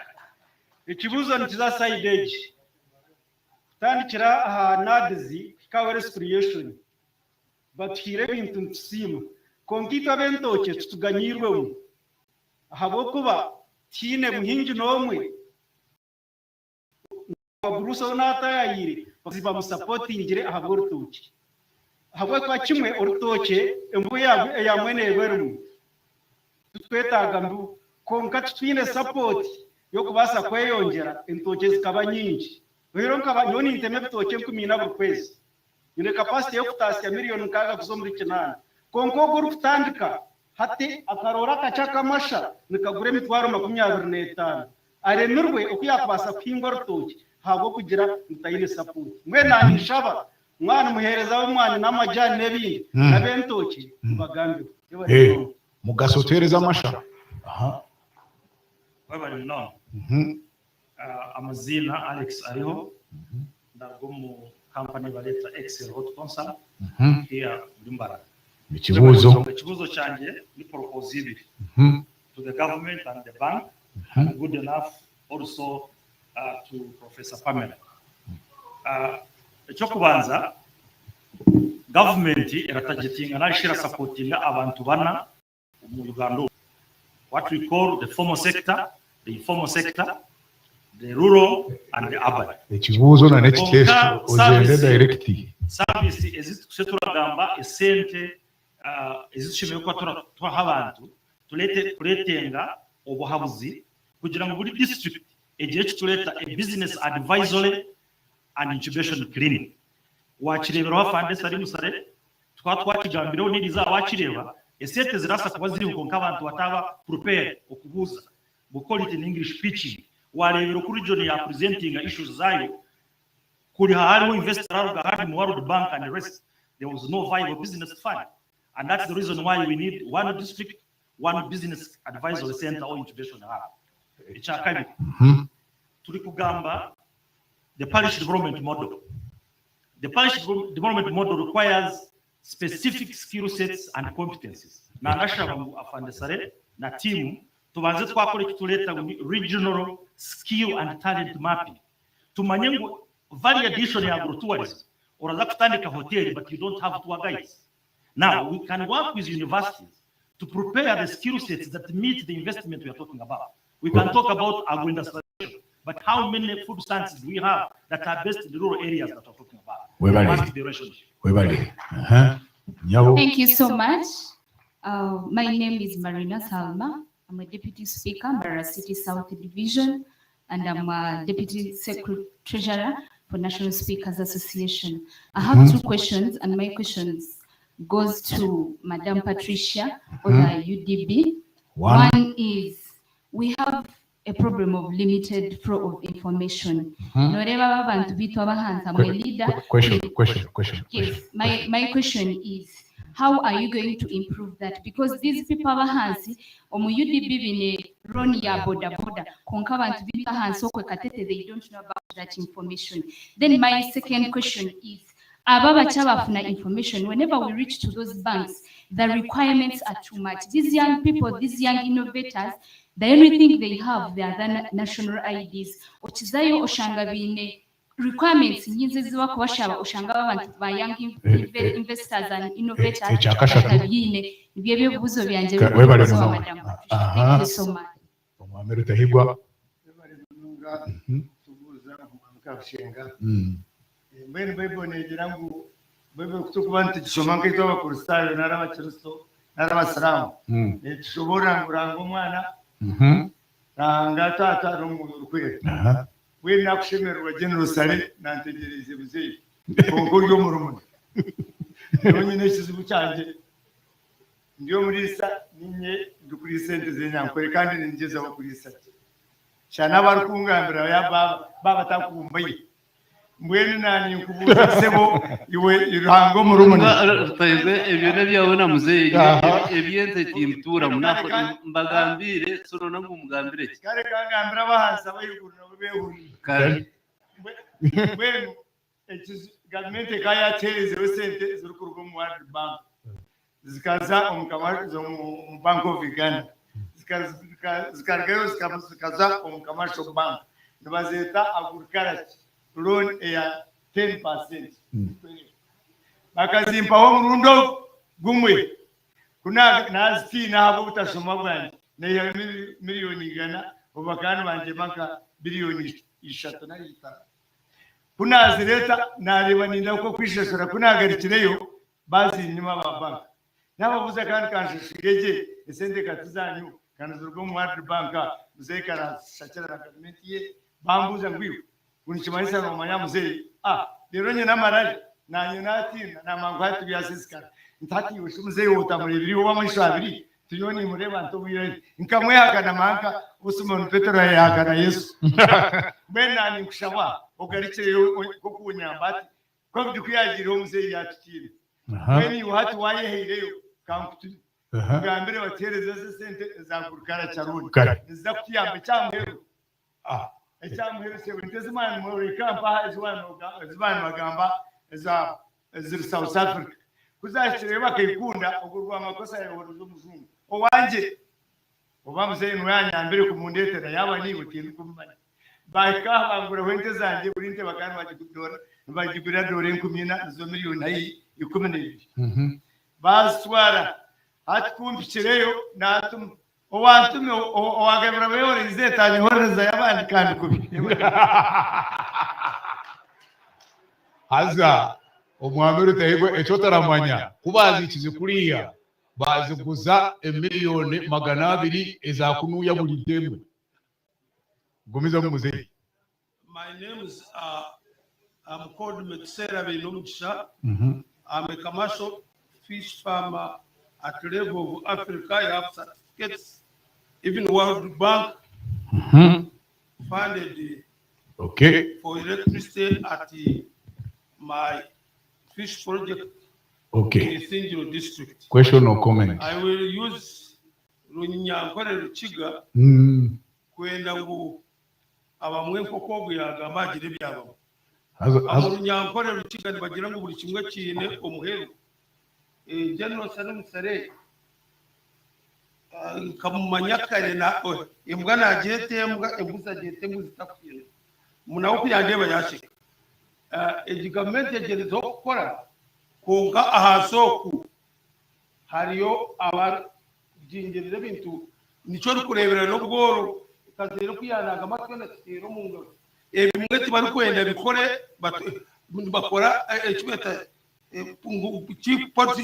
politics is what that game musazi rugambe abamwe bakora secho bagindura ngo kuwareba buri umwe naje ngo kubanyowe konka omwanya guri kugenda nagwagende president akayiziro wanje tinyine bomu babanje kingire konka notangara kumva mwino mukoro abantu wabajya rubereze mukorero kimanya urete byenyanja aha alive nyine types mwendeze byenyanja ukore ko kubikuzara enjeje emuriwe n'umugambira abantu twara Kongo bine ninye abo kwa president akandaga ndeta kuyamwe najya mutinda bwine rugunda yatere mubagire nabwo abagitwere kugira ngo utaruma kumagire twanaenda kwije ngwayingwa njura yagwirereka twishu kwa muka mwe n'abantu nibenda rebe corruption yere from misali mugereza okukora mwebare kine kimutakumanya ruwaba tupakimanya konkati nibende kati ukona tiyaza kubigamba mbwe notangara buri omwe nori hari commercial fish farmer at the level of Africa nyine document erikoreka billions 5 na miliyoni 8 in 2013 ebyenyanja ebi basangiro wanje n'abamwe abine esimunungi noringurizo lyatukunda ne famu so yebuze nyowatinye sirwa kwiyaho kumpurire bagamba abo kuba no monye kikumanyisa kubagizire murimwe ntino kubarya ejo kandi ziro ho abambi arabisi nwe yagira ati no ati mureke misera mbwenu obuno mubazi esete twakuzibona ba farmers etikazerera nagamba imwe ba farmers na neminyeto mbe organized mureke ne mukandi kuenda kuriro mu rugo konga esete banka zitahayo nyo baranterere banyetera na billion na tabana bafere bazana yemu aho pato kunterera ntarabi itikabe ati so ndikhendera nyowe okuba cyo rufumu nguri kimwe kigero mubazi obwo kureba abantu aba barwine umucyo mirundi bakaheza ubwo guye yeje museveni akejo wanje tibakari magabi mwe shingiro ngo kwaseje mureke tugire association cyatangaza kurira na Kakongo kibakwenda nebyenyanja nebidi bamba kumyana ninguze byenyanja nitanyise konka babiri batangisiraho katibakwenda ngana kali twakwete tinakumbusha bwo kugamba cyo gumiza indashika zawe bazirya hapana tibazi thank you moderator and amazina Dr. Richard Akisimire kandi the director of academics wa Makerere School Mbarara Regional Campus mwene nyowe ekibuzo nanyimbuza afande sale inamba yo kubanza watwereka a very good video about Kapeka kandi twaranga ubuzima. There is a lot of development happening at Kapeka. That is a wonderful job you are doing, but we have a very big challenge of centralization. All these wonderful ideas start from the central. What plans do you have for us? It will come to our human regions. Recently, I am a resident of Ruruti Mbarara, in NFA land, which we thought was to be degazetted. Instead of putting a wonderful project like what you have in Kapeka, in the heart of the city. So are we developing backward or we are moving forward? Thank you. So our request is try to centralize all those good ideas. Centralize or decentralize? Decentralize, sorry. I need to move on. Yes. Sorry. Time. Yes. Finally, to Robert Lukari, I want to thank you, Honorable, for what you have done for us. This is very good. But also you need to recognize that we have wonderful ideas as universities. Always partner with us. We are think tanks.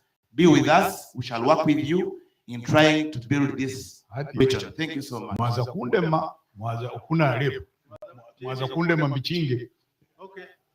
Gumiza endachika zanjibiri nazo. My names are Misango Joseph. I'm a farmer. I'm a farmer leader. And I have 3 questions. One. I'm sorry, Mr. Kaushinga, I'm at times misunderstood or mistaken for being frank and factual. No, you be frank and factual. Emphasize these problems. One, the first one is on planning. It's good the chairman, National Planning Authority is here.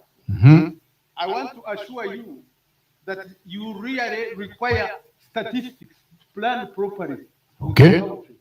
So- but the problem we have is that the statistics you get from down are fictitious. Okay, that is And one. Okay. You said Two, 3. Two Mm. is on Uganda Development Bank. I happened to have been a victim of circumstances. I wanted to come to Uganda Development Bank to access a loan. I had all that was required, but when I reached there, they told me no, the loans are given to corporates, not individuals. But now you have moved away from the microphone. I'm communicating the right person. Thirdly, the issue of parish development program. This is a very good program, but the fact that it is starting from above, it may end up like the other programs that have failed, which were good for the farmers. Okay, so those are 3. Now, I have one advice I want to give. But you said 3. A catalyst, yes, it is on parish development. But you, okay? Parish development. Because you're eating the time of all these people. Now you're all going to be 1 minute. Yes. Make sure you inject a catalyst that will catalyze, development of the parish development program. And this catalyst is nothing other than reintroduction of what we used to call Mutara or agricultural competition. Okay, thank you. Omubwira. Mjingu mukuru apande sare. Aha. Nyono manyetanda hwari nkoni katakuza. Nindiga shiriki ruhura. Ndiba chairperson wa Shedder Farmers Cooperative. Kandi chairperson wa Kensunga Coffee Producers and Marketing Cooperative Society. Okwanye kwa kuyokushaba. Government ngo murishere. Umurkensunga. Umunyabushozi. Mutere cyo majumwani.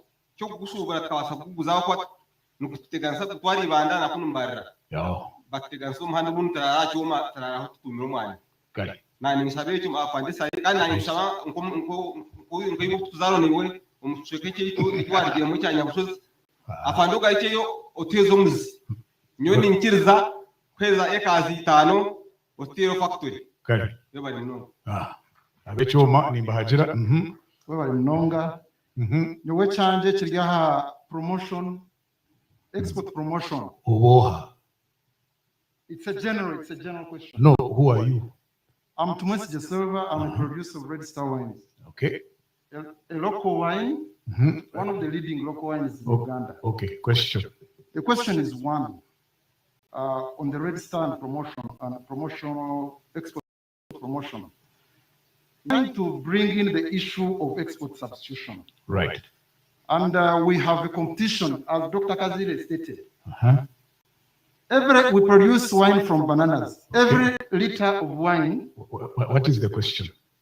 Please give me time. No, I actually don't have the time. I'm sorry. You're going to disorganize it anymore. No, please ask. I'm trying to actually ask. Please ask your question. Every liter of wine, General Sare is charged 2,000 Uganda shillings. We sell a bottle of wine at 10,000. Now you are encouraging export substitution. I mean import substitution and promoting export promotion, and even encouraging people to produce their own products. It may be a dream for any other person to add value on bananas, especially with wine, if this continues, because we are already in the market. But if there are many producers of wine, as you're going to see, but one cannot actually access the market. Now you need to ask your question. I'm sorry, because we can't stay till 4 o'clock. I'm trying to put my point clear. That there will be no promotion. There is no protection of these industries. They are even going to die away. My request is those who are the planning authority that we look into this matter. Maybe it was because, yes, you protect. How are you protecting the local manufacturers? There's no protection completely. Thank you. Because the charge is too high. Next person. Thank you. Thank you so very much, moderator. That we have you. Please just wait. The 2 people who have come, I have closed. The last person who go at TV, abandi mugaruke. Naheza umwanya gwajela. Naheza niwe garuka yantebe. Ugo wenyu. I'm called now Mekashaka Rwantwende. I represent older people, the female ones, in Kiruhura and Kashonyi constituencies. Question. Ngenda kushaba omwizina ly'abakazi abaho tuyire biteekateeko abatakine n'abashaija majority 90%, abatakine property kumutwera nka gavumenti mukatuheereza okuturabeho ahabw'okuba tukiine oburyo n'obwenge kubaho nitubaasa kuhwerwa omu miringo ebiri. Nitushaba ngu habeho factory y'ebitooke kubyomya nk'eri isingiro kugita Kiruhura nari Kashongi ahabw'okuba nituhinga ebitooke bingi kandi nibitufeera busha omu season ehweire obw'ebitooke bibiri nibisya ekitooke kibiri nitukiguza shiringi 2 kitari kukitya 5 n'okushaba kwange ngu mutuheereze factory y'okwomya ebitooke tukatunda esaano yabyo nk'abakaikuru abakiine obwenge kandi abakiine amaani abindi kurepresentinga. Ekyo n'ekyokubanza. Ekyakabiri ninshaba ngu hariho abakaikuru abataine mwanya gw'entooke abarikureebererwa omu maka abatakiine bashaija nyembaramu abatakiine bashaija kandi abaana kuba barikukura benda kubyemalirira bonka ahabw'okuba culture nikwe erikubagira. Mbwenu ninshaba ngu mututeereho aha buri cooperative yoona tugireho omu burikutunda amate tukagatunda omu products ibiri, amata gataine fat na butter itwe nk'abakaikuru. Ekyakashatu nanyenda kugamba munonga ekyakashatu haine omugambi owagamba akagira ngu itwe nitwenda kumanyirwaho ki itwe nka Nkore region. Nanyenda kubashoborora nshomireho kake aha by'amate. Ente y'Enyankore tiyo kure kyonka abantu kuja kutayira kureba amahembe gayo n'okugira gwayo n'amabara. Ente y'Enyankore ebyeri kurwa mu byona nibingi konka ninja kugambaho bina eine enyama nungi kufite y'enjungu eine amate marungi nukwete kufite y'enjungu eine oburungi. Ente y'Enyankore nogirya kugiha ihembe kugitaha kigeri kandi byona n'embazi ekyo reberaho katugamba hakigeri itwa abakaikuru ntwetera calcium teine kiru kukizigere kyente calcium nahabwe ekyo nanimbashaba ngu itwe tumanyiwe ahante y'Enyankore kuba ekyo kurebaho ky'abagenyi kureba konke tutambire ebo mbazi ebe pride ebe itungo ebe obunuzi ebe byona omuri Nkore mwebale munonga. Mwesigwa ngira wahurira. Protocol observed by names of Mugabe Barnabas, Councillor Nyamityobora, at the Minister of Production, Mbara State Division, South Division. Here I'm with 2 questions. First, is a request on the soil testing kits. Okay. The NARO is covering the whole of Western, and it cannot even just satisfy every farmer. If we get like soil testing kits and we put it down there, like we have the agriculture officer at our division who can help farmers there inside. So if we get like soil testing machines and we are given to these people down, there the people can be helped. Number 2. And the second is going to UNBS. UNBS is doing bad. Like me, the Minister of Production, as I'm just going around here, many things are in the shops that are out, like we have Blue Band. The Blue Band from Kenya, I don't know the MOU that they signed with Uganda, that they are not supposed to exchange the thing that has expired. And that one, I have a proof on it. I just reached the people of River. They told me that they cannot change anything, while our people are there down the post to sell things that are already expired. Thank you very much. Madam. Amazina ganje ni Banyetatwe baze Florence. Umujyanyi mukuru twamwakira n'abagambi n'aba MP bitu. Ndi omuhingi Rubisingiro. Ekibuzo cyanje no kugira general ya presenting wealth creation na okuba distributing konkananisha abageno report ejo teri physical aha kuba ko kugenda physically abafunde bafunire batakubasa kubireberera in the next 2 years okashanga bitariho surely it's not maintainable abantu abafunde tebakubasa kubugumiza mu kubaho kugira ngo no ndijo neighbor in the next 2 years afuneho twamushaba report ejo tugende tuzeyo physically turebe kintu cy'urukuri kindi no kushaba abemishoro ibintu bitukutunda ninga bizimbe bitukuzaho ninga concept yo kusetinga netutandika mutwikirize tutandike kandi mu kutandika tuba tuyine kake reka nimwe muturebe ngo twenda kutandika imishoro ejo mazima ba trade na nabakatare Mbarara Central Market is almost done shabe mishoro sincere ekendere tubase nitwe kweyombeka emishoreha ya district ninge ya URA sijano URA na district na ka mwena kali nyawende umwami Deus tumusimo muteganda nirwechera abarista b'ebyenyanja mu region eji aha organization dishatu Mbarara City South Fish Farmers Rwampara Cooperative Fish Farmers hamwe n'abwa Triple A aha region eji ya Western mwene bizu byanje biri aha Kenya Kenya ni business yakubye ne basakurugamo kurungi munonga muganyenda ngushabe twerwe ombintu bisata cyo kubanza fish farming waza kugira abahoje you must do 3 things well ndakuba ine embibo nungi munonga okay uyine byo kurya birungi munonga kandi uyine nakatari okay mwere twine kizibu cyangwa munonga ekembibo inungi ahundu gambara embibeje nitugiha tororo tugiha wakso wahabuko muri jonomu embibeje utermu yet we have a sleeping giant at Busheni here government yakire sente nyingi munonga konga hacare itakubasa kukora umbyeke kabenyesha aba afande aba bantu bo bagikwaze batakwasa kugikora ito nka farmers mugitwase tugiye kora turonde experts tuzaze byenyanja bitu tubase kutunga a bit more cheaply echa kabiri imported feeds are suffocating our business because a kilogram of feeds hagati ya 15 na shilingi kakara which is actually not sustainable because we need 1.5 kilograms of feed to get 1 kilogram of fish.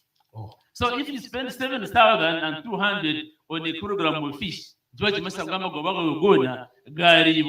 this imported feed. A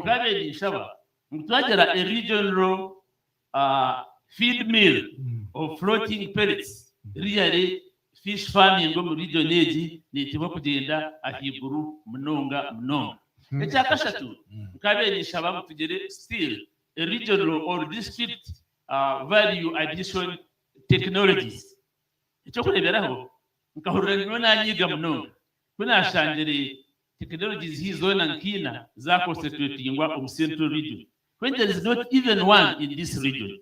So kabenyesha ngo have value addition nitwe onangwa ebe position around here. You even have the land where you can put it to a value addition machine where you can add value, where you can add life shelf to our fish. And finally, this one I think should go to Madame Pamela and Madame Patricia. Ngabe ni bashaba mu mirimbulize munonga operations za banka ya UDB. Abokuba nawaza kubuza apahe mukora abantu baratugeraho sentezo nibabarwa munonga. And when you actually push it down, this your partners, the banks, you can never access it. And these other banks, of course, have very high and prohibitive interest rates. When I'm real industry, yaza kurgayo kandi kibaska bunerugayo bire umwati ambaho omunshongezo kisha tu narina nani mbashabo. I have a store outside here. Naman aganje ko muntagu kweteramu mugende muri fisho kwero kubasa kwiga. Kandi tumanyungu ambaha fish, it is possible that fish can be a successful project. You na metsera numukora hamwe. Metsera is an individual, but me I have those other organizations I've talked about. I have Mbarara City South. Metsera yaba atari mu association ya Mbarara City South Fish Farmers Association. It even has a circle. Mr. I have Mzee Wakala Rita. Fish Farmers Cooperative Society, and then finally I Ata have ata AAA aho Fish manya Farmers ahon Association. hom turerese zamarari. Ahon hom turerese zamarari kuno jangu hati mitsera abo mitsere byakushaba president nibyo wagarukamo. But for us, we are in cooperatives. If Kaze as an individual he can do it, for us, we are doing it as Ebarhaye is outdated. It is 2015. Okay. Konkati noreba mwamta kwata mwamta ile kakwate. Why can't you be one organization? Because we are looking for groups like yours. Yeah, and we have them in place. So hatuweze waganira tuwatereza an exact financial request. Wagamba generally, you don't have capacity to borrow. Of course, we have the capacity. We even have the write-ups that we have not presented them here. Yeah, we even have the write-ups. Right from day one up to the harvest time, we have all that. We even have proposals. By the way, for your First hold on. We're here for 2 days. Go and bring the paperwork. You give it to Patricia. Very fine. Finish it. Yes. Yes. Tomorrow I'm delivering and what is required. Thank you very much for your attention. But all those people, all your members should be able to guarantee the loan. True. If you get the loan, they should be able to have personal guarantees. Fine. Because all the money you are looking for fish, it takes just 9 months and you get the money back. We have very successful farmers even around the city here. We have. And So who can do that. what do they want? Is it capital or technology or market? We want, especially want a hatchery. This is why I was saying if the government cannot operationalize the one of Busheni, it is it us and we really do the needful. Number two, who is managing the one of Busheni? I think the Ministry of Agriculture and Fisheries. Anybody? It has been there for many years. Just Anybody present here? Anybody from who has knowledge about that fisheries thing in Busheni? No, personally been there. It's not operational. And yet, Yeah, it has put in a lot of money. Anybody with knowledge?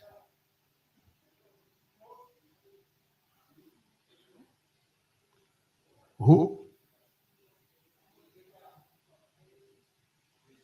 No, but the one who knows the hatchery. You know. Come and explain why it's not working. You said you know the hatchery. Now, You know the hatchery, but not about the hatchery. Okay, catch in. No, but you make your plan and submit. So I'm very interested in the fishing because it will be submitted. Then Sarah, how do you? Hello. Yes. That's what I was telling you. Me, when you visit national at Kajasi, they tell you what is in Kunda the farmer. I know him. He's a farmer. So I would advise you as a fish farmer or senior fish farmer to make documents like mine. See, get everything you want. Get the loan in the bank. You can pay. It's okay. But Or you it seems okumshana noshoto nakucheze byenyanja hatumanya noshoto okuzire. No, but me, I was visited. America visited my farm.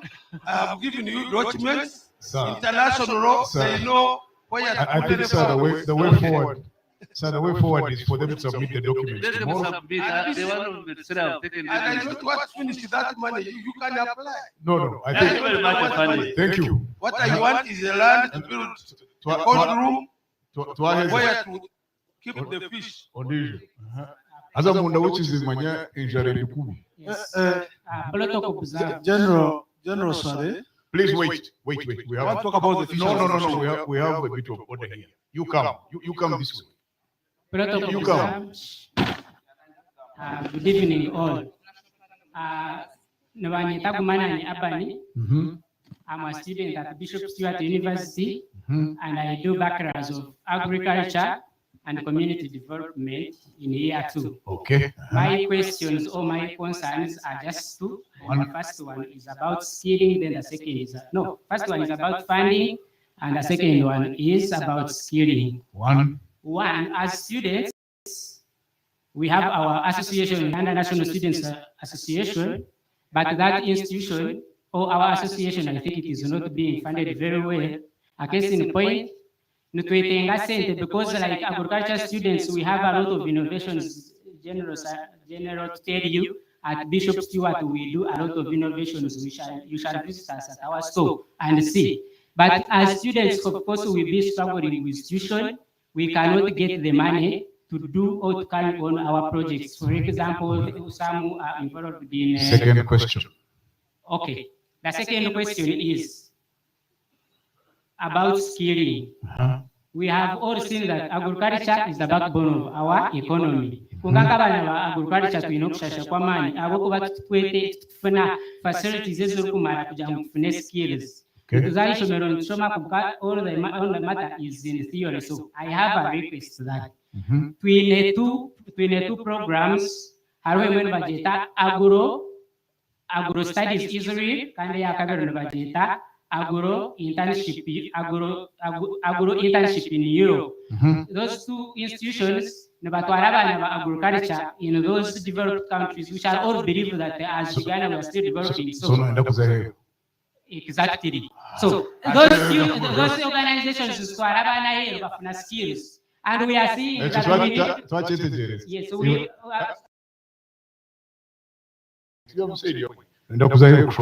no, in the case, say that trades are practical. Next person, please. Thank you.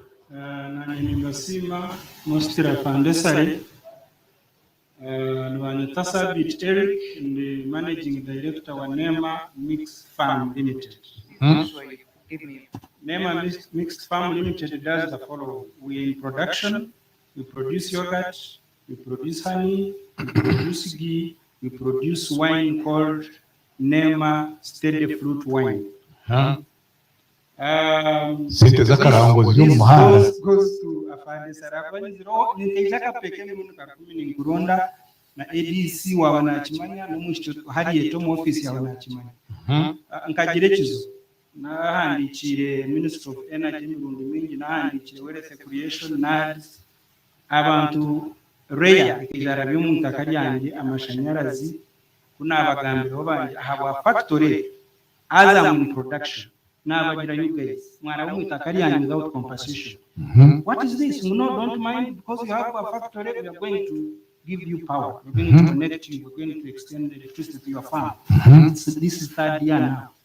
PSO Ministry recently, how can power be given to some individuals and leave people who are doing such a value addition production? So kindly, we have over 100 employees.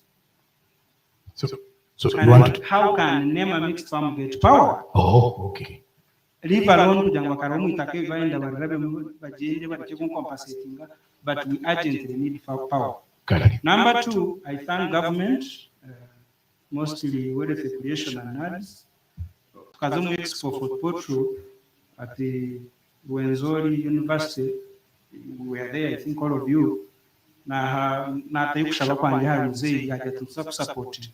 told that some machines are on ship, on the way coming for dairy, value addition, whatever. Mixed Farm Limited, we support local farmers. Okay. Because when we reached in the village after this corona and what, cooperative circles in the family zone. Responsibility. Abamwe nakoze nabo MOU zokoragana nabo abamwe bahaye shares like one called the Short Farmers Cooperative. I gave them free shares in my own company, family company, to see how I can organize it. There is a group of youth called the Mkore Youth. Okay. I'm funding them to be family. Nabakurire bumi nabakorere. Omuntu nkoko kwenda kurundana abantu abashangire batagurikire bateye. How can he be supported by government? And you tell us every day that we should support community to develop. Aheba kunyimira amashanyarazi. N'ibindi kintu zakugamba. Ecyamuheru mwana mugamba Kongo nyonkoze research ha Kongo. Kwa bakatari twine kabanye Uganda ka Kongo. I have talked to people busunga bayabundi bujo ntoroko kasese Mm. already nyonyine ba agents baba Congo kutwara products ka kigumi, so they come get my products from border baba bitase meaning ngo bwe mu East African community twaza kuganyirwa mu munonga konkanka n'ikizwe cy'amani kinyine nari pamwe company yitwe supporting na community. Do we have cold rooms everywhere? Do we have trucks to transport those like finished products like yogurt, like ghee, like how can government intervene and support such a companies that have it at heart to support local farmers? Are you trying to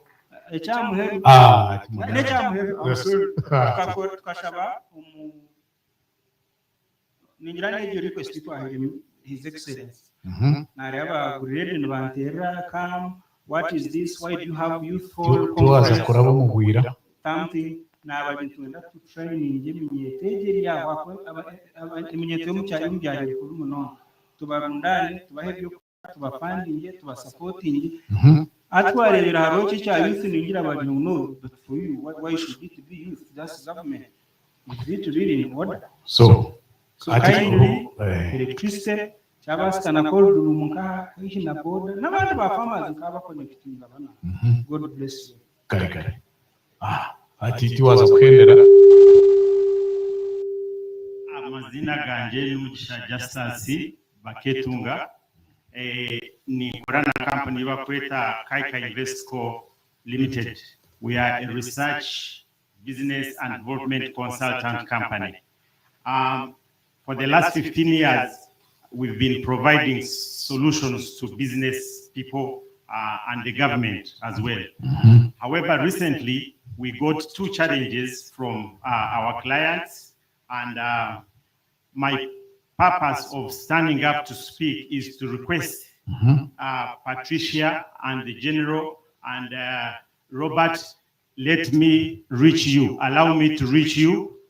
Even you, Robert, with your Twitter spaces, I follow you. Madam Sally, Professor Kazire, we've met before when you were establishing your banana plantation. So, Nani Mbashaba, with all the humbleness I have, these two challenges are too big for me. I cannot do them alone.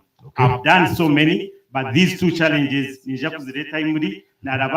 passed your stall, Patricia, for UDB. I identified how I can be helped. But I'm praying and requesting that when I seek your intervention or your assistance, please allow me. Also, you, Mr. General, we appreciate when you showed us Kapeka, Robert. Let me bring General to Kapeka.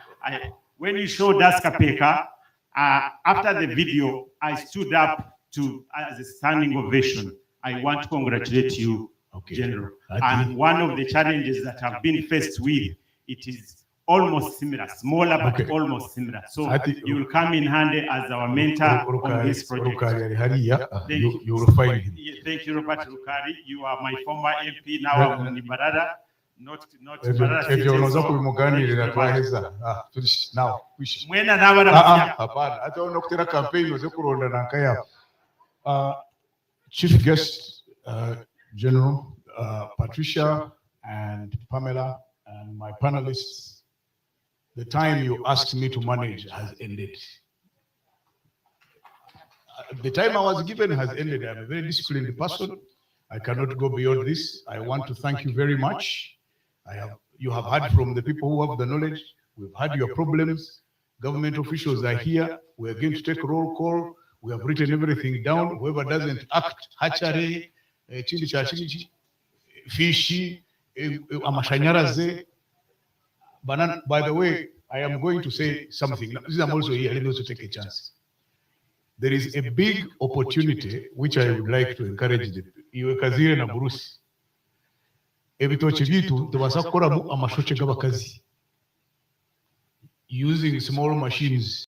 General, you may disagree. The Americans, yes, the Americans have just certified a company to import banana fiber from Uganda. And a rich man in America has just given them $1 million to be able to buy banana fiber from Uganda. And I'll tell you a very simple problem, Geraldine. UNBS does not have standards for banana fiber. Doesn't. So, for us, we know the best banana fiber for hair is na inja. Those are the two. If we can get these small machines fabricated, they make them there in that way. If we can have them fabricated and put where there's bananas, we shall make ebirago, nana mashoche, tuzikuye senti. Ababaji bachigamburu rungurwabo, ziratu agenzi. So, Bruce, nakazi nanye, 2023, twara mashoche America. Nibyeyo, mwebale mugaruke yemu amushitami, ni mwaba nibatkurikiriza, mwebale mwatunga umugisha gukundiraho nyewende kabushenga. Mwebale munonga. Wow. What a session. Another round of applause for our panelists, the moderator. Robert, you never cease to amaze. Thank you for doing this. Ladies and gentlemen, I know, and maybe someone needs to say this in the local language, we all have a lot of burning issues. Unfortunately, time is never our friend. Thank God, UDB has another day here. So we will be here tomorrow again, and we will have these sessions in the afternoon, and we will talk, discuss, we will do what it takes to make sure that hear each and every one of you. So if you haven't been able to talk about your issue now, we will be here tomorrow afternoon. Oh, no, tomorrow all day from morning, by the way. So I had some gentlemen who wanted to talk about the money, how do you know, what is the credit like? Tomorrow we're talking about money. You want to see how to get it? Make sure you're here tomorrow at 8:30. And then we will be having a lot of interactive sessions as well. But thank you so much for all those questions that have been asked today. The teams have taken them down. And please, if you need to write, if you want to be here tomorrow, kindly write it down, especially to the person that you want to ask it, and we will ensure that it gets to them and you will be notified of the answers. But we will be here once again tomorrow. We're wrapping up this program, ladies and gentlemen, and we just have one last presentation, and then we have lunch. It is a late lunch stroke dinner waiting for you. But we just have one last presentation from our Executive Director, Uganda Bankers Association, Will Broad, and he is online. It's going to be an online presentation, and I'm sure he's waiting. He's been waiting for an hour. He's been that patient. So Will Broad, if you're ready, we are ready for you. Thank you.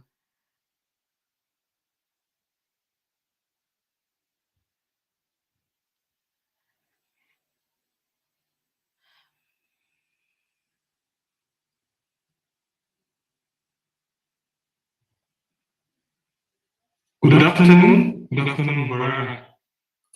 I hope that you can hear me. I'm trying to share a screen, but I've been disabled. I don't know whether you can help.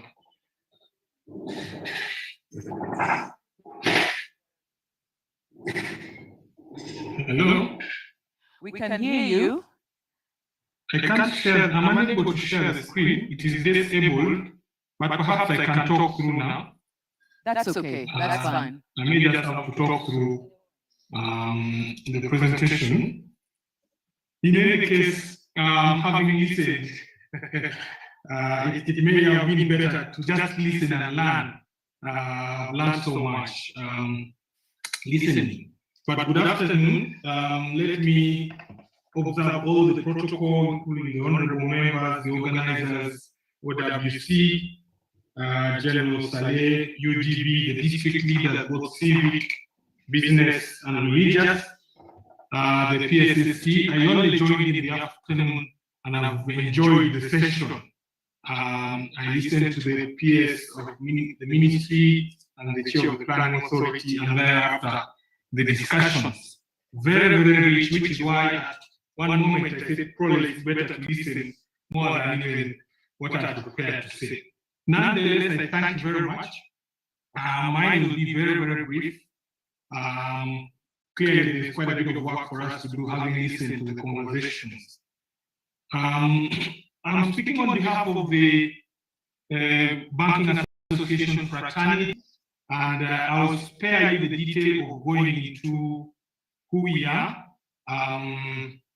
because we are 36 in number.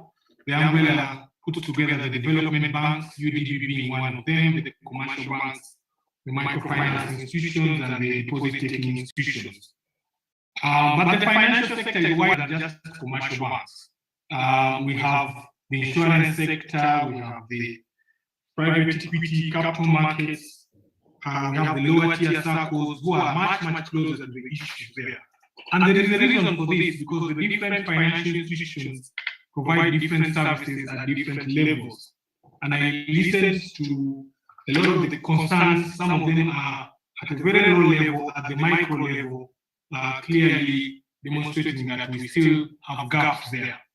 I want to say, and these are off-cuff remarks away from the presentation, I'm conscious of the time, that in today's session in Mbarara, very critical will be markets, and the whole idea should be to identify those regional competitive advantages that the Western region has and tap into the markets, and ensure, together with all other bodies, government and all the other bodies, we ensure that there is market for the various products and services. Once there is market, it is easier for finance to flow. And therefore, I associate myself with the remarks that were made by the PS of the Ministry of Industry and the Chair of the Planning Authority, that yes, we can mobilize everything, but we have to have a market to sell and then generate the cash flows.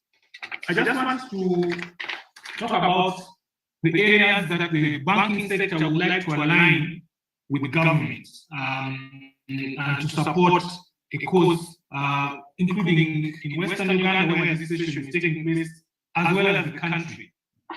We have drawn up a framework, and it covers about 10 areas on how the sector should align itself to the National Development Plan. And it covers various areas, including reforms in the financial sector, digital transformation, manufacturing, which I'm going to speak about, commercial agriculture, I'm going to speak about those two, and today I'll spare you the other details of urbanization, local content, SMEs, tax revenue, infrastructure development, and I'll also speak to the lending rates in conclusion. I would like to really just focus on the two areas of manufacturing and the agriculture sector. First of all, I think Patricia has done us proud to share what UDB is doing and the wider financial sector. But the manufacturing sector is powerful because it has what they call linkages and value chain, backward and forward linkages. They support a host of SMEs across the entire value chain. And therefore, putting focus in that sector has a multiplier effect in that it helps other sectors as well. Currently, the banking industry has the exposure of about 2.2 trillion, but that's not enough to develop that sector. And the key concerns are quite obvious, that there is shortage of medium to long-term finance, and even when it's available, the pricing and terms and conditions can be difficult, and they may not be well structured because industries differ and the needs differ. I will not dwell on some of the thoughts we have. We are putting together as we speak. There are various things we are putting together. But let me just say that on the 25th and 26th of July, the banking fraternity will be holding a conference. And it is really going to focus on manufacturing and the tourism sector to unlock the potential, to understand the financing gaps, the available finance options, apart from the typical lending. There are other ways we would like to share so that to unlock this sector, which in turn will have a multiplier effect, like I've just mentioned.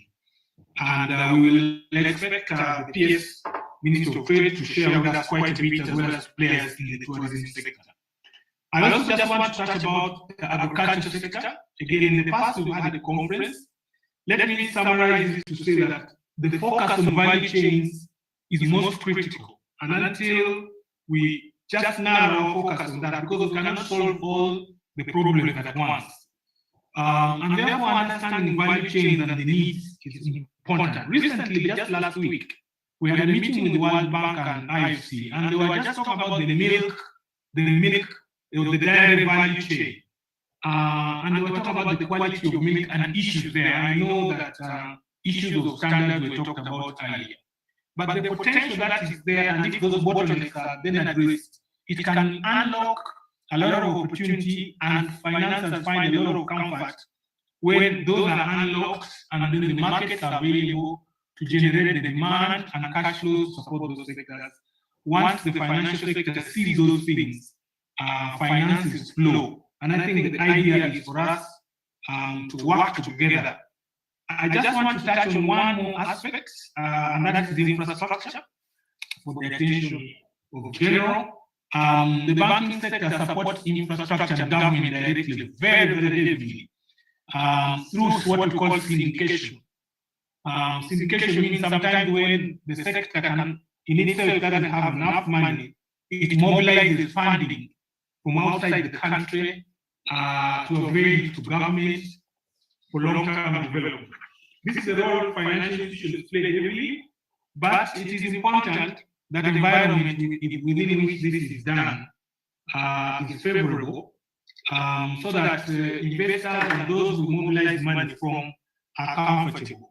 As we speak now, we have an exposure of over 5.7 trillion in syndicated loans.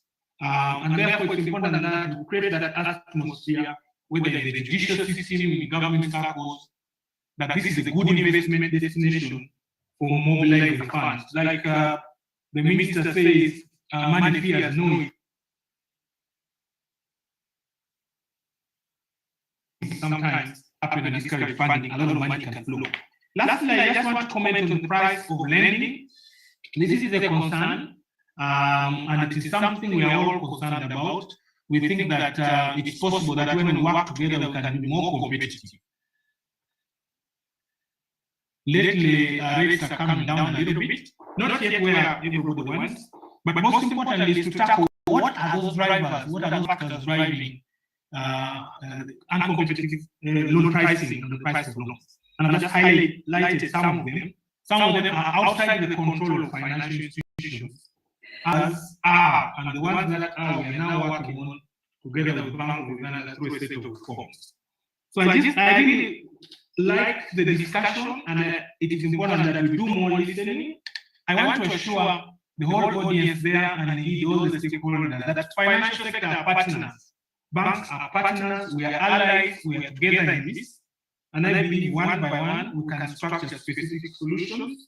We are looking forward to the conference in July, and we want to structure solutions beyond what is usual. There are very many other ways, alternatives of financing. There's what we call mezzanine financing.